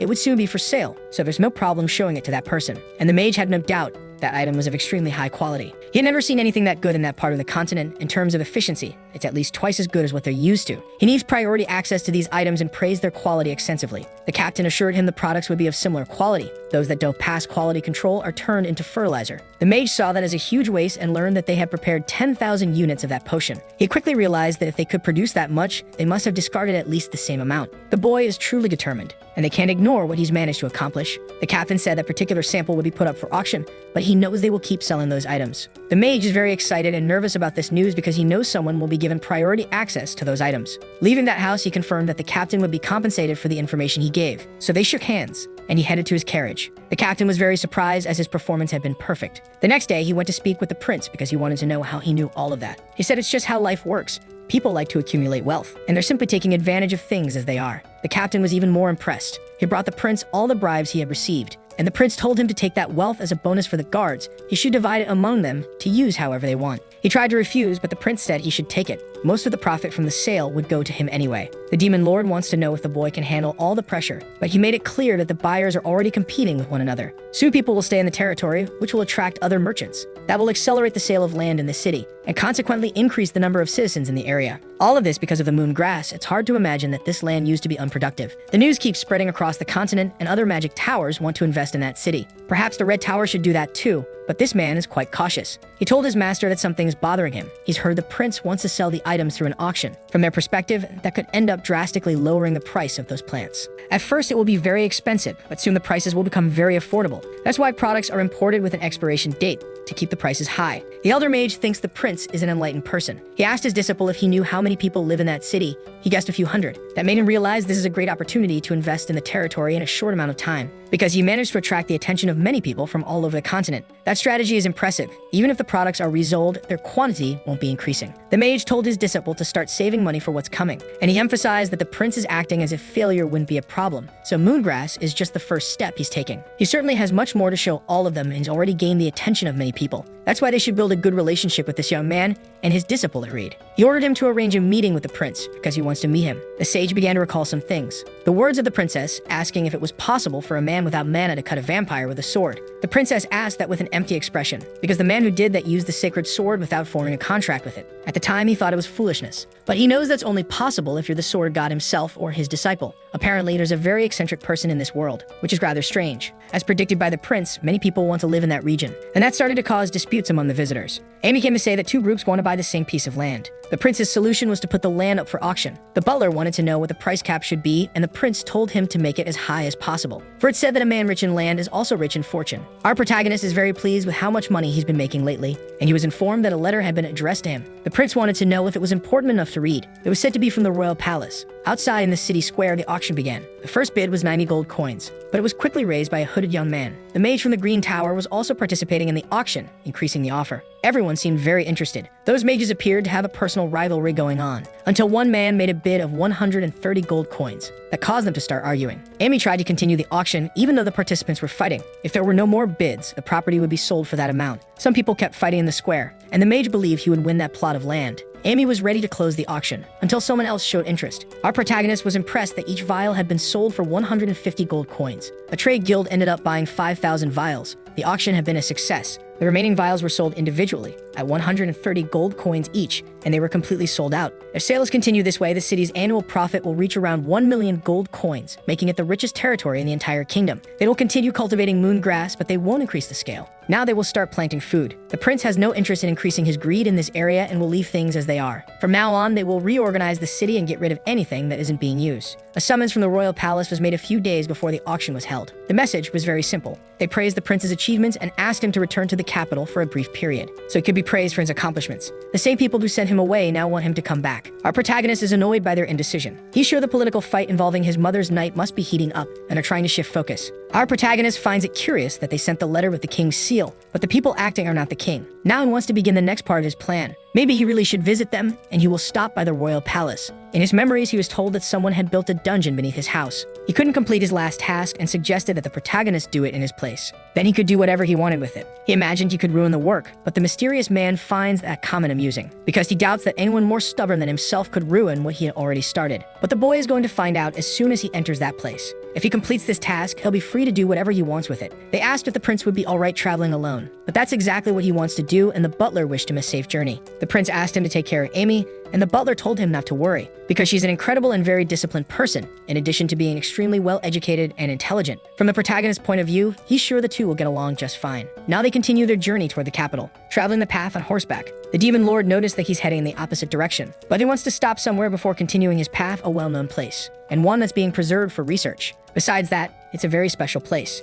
because it's the city of the divine blacksmith Surtur. The demon lord knows who this person is, and the protagonist is sure they've met. He said that the man's legacy is kept in that place, made from the same material as calderas. but this is not a place they can easily enter. In a few decades, the landscape may shift, but that city has stood for thousands of years. It has now become the location of another state. That territory belongs to a rival family, the curate. The boy dismounts to approach the city entrance. Berserker sense that the atmosphere there is unfriendly. It's possible that the noble factions in that area have been shaken. Even so, the line to enter the city is very long. Our protagonist presents an ID card, introducing himself as a mercenary. It's an identity he prepared. He couldn't risk being recognized, but that's not something he needs to worry about right now, because he's sure he'll get in without trouble. But he's immediately stopped by armed men. The protagonist got a little tense. They know he must be there to explore the newly discovered labyrinth. They said it would be far too difficult for someone like him. Some soldiers laughed at the protagonist. He realized something strange is going on in that city. The protagonist sat on a rock to observe the surroundings. The situation there was worse than he expected. An old man approached our protagonist. He noticed the young man had no idea what was going on,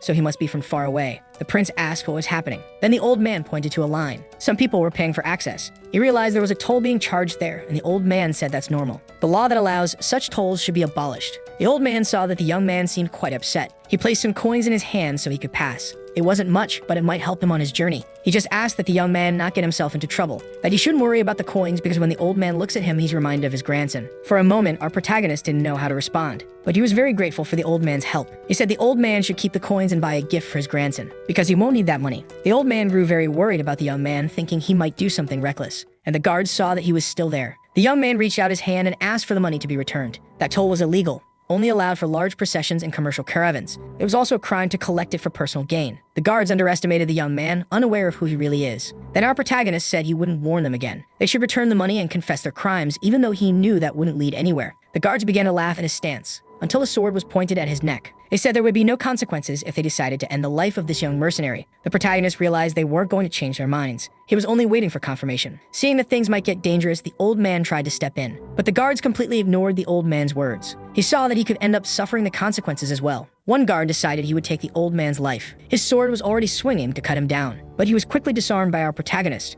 who hadn't expected the man to be so cowardly as to raise his blade against an old man. The poor old man tried to protect himself with his hands and didn't see what happened. Our protagonist confirmed that the guard's behavior is considered a crime on the continent, and there's only one kind of punishment for that kind of conduct. Our protagonist already had his sword in hand. The penalty for those crimes is immediate execution. The bald man is now headless. The responsibility now falls on those who agreed with that behavior. He demanded that the person in charge be presented immediately, but instead he was surrounded by the remaining guards. He realized these men also wanted to lose their heads and admitted that it was his fault for not revealing his identity. Before he could continue speaking, one of the guards tried to attack him, but the attack failed, because it's not possible to strike without hands. The protagonist warned that the next cut would be to the head, and that he wouldn't repeat himself. He again demanded to see the one in command, until someone came over to see what was going on. That small man was Viscount Gerda, who came to investigate the commotion. Before he got too close, the protagonist tossed in a formal document. He advised him to make a wise decision and not to underestimate the prince just because he wasn't flanked by guards. The Viscount quickly recognized the prince's identity, who was relieved to finally be recognized. Kneeling before the prince, the Viscount explained that the territory had been going through difficult times, but our protagonist didn't believe that since they had famous ruins in the area. The Viscount never imagined the prince would travel in disguise, scolding people so recklessly. That was an act of tyranny. But the prince hadn't expected the Viscount to be waiting for a formal announcement of his arrival. He said the Duke would not ignore this incident. The more he spoke, the worse the situation became, and the more irritated the protagonist grew. Most territories are like this. Even inspectors would turn a blind eye out of fear of retaliation. The Viscount asked the prince to come to his estate, promising he wouldn't regret it. But our protagonist wanted to know if the Viscount had heard the rumors, that he's a madman thirsty for blood. And after saying that, he cut off the noble's head. Berserker complimented the clean and well-executed cut. Our protagonist is now continuing his journey. The old man said it had been 10 years. Life was peaceful and the Baron was still alive. But the exploitation kept getting worse, victimizing their own people. That's how he lost his only son. The boy understood the old man was talking about his son, not his grandson. He apologized for the lie. But the protagonist said there was nothing to forgive, and knowing the old man, he imagined his son must have been a good person. They finally arrived at their destination. Our protagonist is admiring the landscape. And this is where Valhalla begins. What a horrible name. If it comes up again, I'm calling it Detroit. That's the famous ruin. The old man asked if the incident with the Viscount would cause trouble for him, but the prince assured him the Duke had bigger concerns. For being saved and for having his son avenged, the old man gave his thanks. He would never forget such kindness. Our protagonist wished that he would continue walking the straight and true path, and so he said goodbye to that man. Berserker thought that story was quite depressing, and hopes the man can have happier days. And the protagonist helped make that possible. They are now inside those mysterious ruins. Our protagonist continues searching within the place. It really is magnificent. He began consulting his own notes. Berserker wasn't sure whether he should say it, but he believed there was nothing left there to be discovered. Our protagonist said that's just the outer appearance. He's searching for something still hidden. There's a password in that place, which made the demon lord curious. because the boy found it. The entire place is constructed like a massive puzzle, and the codes can only be seen from a higher vantage point. This was done by Sir himself. Some people in the past must have discovered it too, but the protagonist may be the only living person who knows this, and he may be the only one capable of finding that treasure. The secret entrance is at the anvil in the center of the plaza. To access it, the password is required. And now he is about to gain access to the legacy of the God of the Forge. He's finally going to find the One Piece. Mysterious stairs appeared, and now he has access to the hidden dungeon. Berserker imagined there must be many things hidden in that place. The entire area is well designed. There's magic circulating the air within. If he had met Sir himself, that place would have remained hidden forever. Even the Demon Lord agreed with that. Upon finding a room, our protagonist was very impressed. That place seemed to have a life of its own. It didn't even resemble a dungeon. When he was alive, people thought Sir was insane since he lived in his forge. After Harris passed away, he came to this place to work for the rest of his life. Our protagonist kept inspecting the room because all of his friends' treasures were inside until he found a large chest. The Demon Lord noticed it looked like an altar. The protagonist found it strange that Sir might have worshipped a god he never respected. While he was walking, something started to happen in that place. A bright light began shining from the chest. They were inside what seemed to be a vault. It was the first time the Demon Lord had seen such an intricate design. The chest continued glowing intensely. Still, the protagonist approached it. Among the dwarves, he had been given another title. For working 1,000 days without stopping, he was known as the Demon of the Forge. Unlike those who boast simply for striking metal correctly, Sir went beyond his limits, infusing his work with mana. And that was his final creation to be completed posthumously. The energy color of the chest changed. It was now glowing yellow. At last, our protagonist managed to open that chest. Inside, he found a blade that hadn't yet been named, cut through living things. There was another blade in that chest as well, one that cut through dead things. Neither had been finished. They were twin swords. The system confirmed it was truly the final work of a great blacksmith, and their power was unknown. Their personalities had yet to awaken. That fact made the protagonist thoughtful, but it was something to be expected from the work of his blacksmith friend. These blades were as powerful as calderas. That was the most powerful divine sword, made to be fully wielded by Harris. Now these two blades are designed to adapt to their wielder. Their purpose is to find their master. To our protagonist, that's perfect, and they already seem complete. But only upon close inspection did he realize they weren't. They needed small adjustments to be finished. He had to find some fire to complete the work. Normal fire wouldn't be enough for the task. It needed to burn 100 times hotter. And only the dwarves have something like that, because they specialize in that kind of work. Our protagonist had to ask someone for information, who wished him a pleasant stay in the capital, and the young man thanked them for the guidance. Our protagonist didn't know why he had been summoned to the capital. The letter said he was going to be congratulated, but that was obvious. Lunar grass has enormous potential for generating money, and our protagonist is already profiting more than the entire kingdom. The taxes he sent were massive. The nobles surely want to persuade him to join one of their factions. At least that's what he assumes is going to happen. Our protagonist hadn't expected to receive so much attention and didn't want to cause such an impact on the continent. He was already in the palace hallways and was greeted by some of the servants. The boy responded politely, since it had been a while since they last saw each other. The butler said he had grown quite a bit. He had heard rumors that the prince had managed to build a great business. He replied that the gods were favoring his plans, but he wanted to know why the atmosphere felt strange. The butler explained that some secrets had come to light. The king was furious, and many nobles ended up losing their heads. Since the king was already in his chambers, the butler recommended speaking to him the next day. Even with all the evidence presented to the knight, he would only succeed with the king's cooperation. These events were making the boy think a lot. He ended up encountering a peculiar person. The two stared at each other for a moment. That was one of his brothers, the envious one. Our protagonist hadn't expected to run into Carlos at that moment. He asked if the boy had anything to say to him, but he said everything was fine. He told him his brother was far too careless for a bastard who had succeeded in just one business venture, and that he'd obviously had luck, not success. The protagonist didn't believe the envious one came all the way there just to say that. It seemed he was simply jealous, because he had no idea what the prince had accomplished, and for that reason, he would always be known as a fool. Those words made the envious one furious, and he tried to grab the protagonist's neck, which he blocked effortlessly, saying the envious one had nothing. He forgot something important because everyone there spoils him excessively. He should at least be able to understand the situation. Completely enraged, the envious one tried to attack the protagonist. But he's a hopeless fool. If he weren't so stupid, he never would have fired those arrows 6 years ago. And now the protagonist has run out of patience. Reacting to the aggression, he grabbed the envious one's arm and was about to slam him headfirst into the ground. The envious one realized his face was about to be smashed. But our protagonist controlled the fall and said that his brother's words were blasphemy against the king, and that he'd been acting this way just because his brother was born of a concubine, forgetting that he too carries the king's blood. To try and discipline his brother, he stomped on his chest with force. After letting him go, he asked if that hurt, because that was the intention. But he realized he was making references his brother didn't understand. Not even a narrator would know them. Even so, the boy was visibly intimidated and received a flick to the forehead, stronger than a punch. That blow definitely caused him pain, because his scream of agony echoed throughout the entire corridor. The boy's forehead was bleeding. He didn't understand how that was possible. Our protagonist asked if he wanted another flick, and the envious one was terrified. He warned that he would take revenge, saying the prince would never do that to him again. As the envious one ran off, the prince laughed at the scene. The demon lord asked if he was really going to let the boy go with just a flick, but the protagonist made it more interesting because it wasn't a normal flick, and he probably shouldn't even tell her that.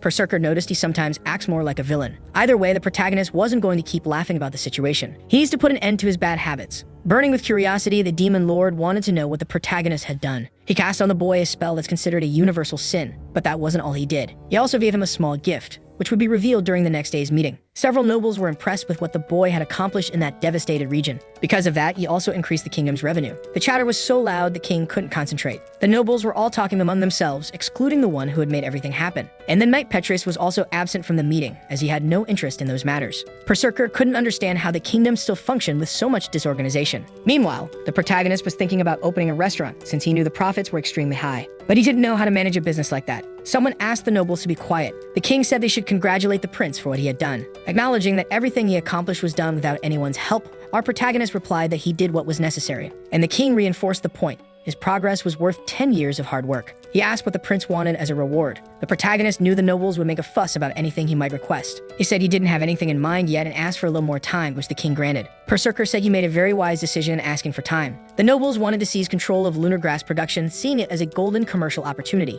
It was clear they weren't letting go of the matter. One man said he needed to confirm something before the conversation could continue. That man was Duke Curate, whose lands are filled with corruption. He said the nobles were ignoring something very basic: how to use the plan for the kingdom's benefit. The protagonist realized he was a man with authority over the aristocrats. He suggested that the business model created by the prince should not be taken over by the government, a proposal that was definitely bold. He asked if Marcus Ferrandus would give up his own assets for the good of the kingdom. Therefore, it's up to the prince and the king to decide the future of that business, not the aristocrats. At first, it seemed like he was helping our protagonist, but the prince didn't believe it. It was just wordplay. And the man kept defending his ideas, saying they shouldn't suppress new business models. The boy realized that's exactly what the Duke planned to do. There was also something more important. They needed a mediator for the whole situation. Our protagonist realized it was all for show. He only seemed concerned. And then he revealed a letter he had received from the priest of the Holy Kingdom, which surprised even the king. The prince was being invited to visit the Holy Kingdom so they could examine the stigma he had received and consecrate him as a saint. The contents of the letter left one of the aristocrats furious, because the prince is the heir to the territory and he shouldn't be sent to the Holy Land.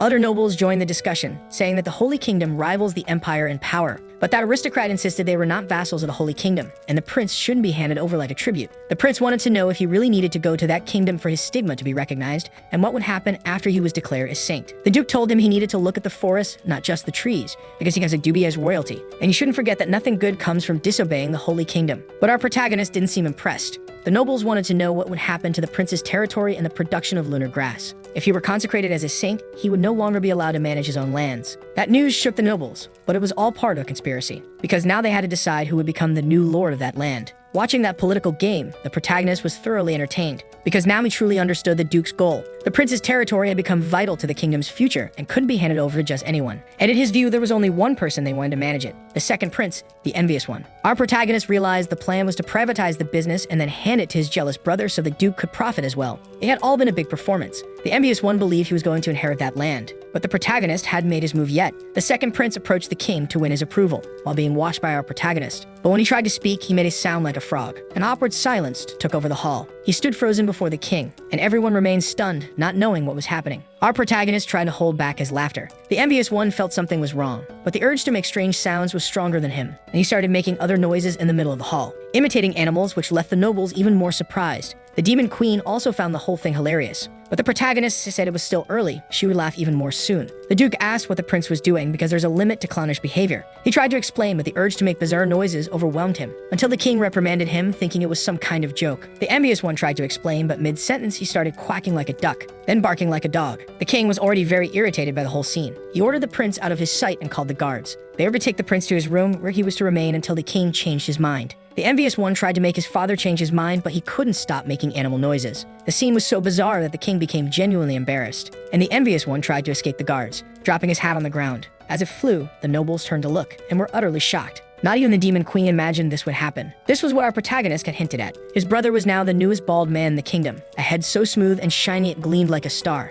Now everyone knew he was bald too. The prince said his brother was still far too immature to manage a territory. The Duke looked back, realizing his plans had been ruined, and the prince looked at him with a genuine smile. He wanted to know since when the position of Duke outranked that of the king. The noble played dumb, and the protagonist said he'd rephrase the question. He asked if the kingdom belonged to the Duke, and the Duke replied that the prince must have misunderstood him, because everything he does is for the good of the kingdom. The prince then asked why he had a letter from the Holy Kingdom without the king's knowledge. And that wasn't the only accusation he had, because he had also conspired with everyone present in that room. The Duke said he should be careful with his accusations, but our protagonist hadn't finished speaking. He said the Duke shouldn't count his chickens before they hatch. Besides, they hadn't resolved a single real issue during that session, which was supposedly important, and he tried to use that opportunity to take control of land that belongs to the prince. From our protagonist's point of view, the Duke is nothing more than a conspirator, and he suggested that they meet the demands of the Holy Kingdom. The king wanted to know what the prince's proposal was. The Holy Kingdom is also inhabited by people. They could speak with them. In that place, there was an artifact that allowed communication with a priest from the kingdom. He introduced himself and said he was in charge of finances. His name was Vicar. Our protagonist apologized for the sudden contact and asked him what the Pope's decision was. But what happened next was even more surprising. Even though it's a holy kingdom, it's made up of people, a place where business also happens. And the prince was trying to do business with the highest ranking figure in the holy kingdom. But the priest on the other end said the incident was being handled by ordinary priests, and that would never happen again. There was no reason for concern. In this way, the protagonist managed to resolve all of his problems, and he thanked the priest for his help, who replied that it wasn't difficult at all. He found it odd that the kingman would send the prince to the Holy Land, though he acknowledged it wouldn't have been a bad acquisition. In the long run, it's the Holy Kingdom that would lose. The protagonist told the Pope that if he left his territory, lunar grass production would be compromised. He promised to reserve a portion of the production to supply the Holy Kingdom, and from that point on, they would be commercial partners. The priest was very thankful for that. And the Pope also made a major request that those plants be sold in his lands. Those who want to be treated specially must offer something in return, and that's exactly what the protagonist did. Now he has respectable commercial partners. After all of this, the prince commented that doing business is very easy, but Berserker disagreed with him. So the video ends here. If you don't want to miss the next part, activate the notification bell, and see you next time on Tob's channel.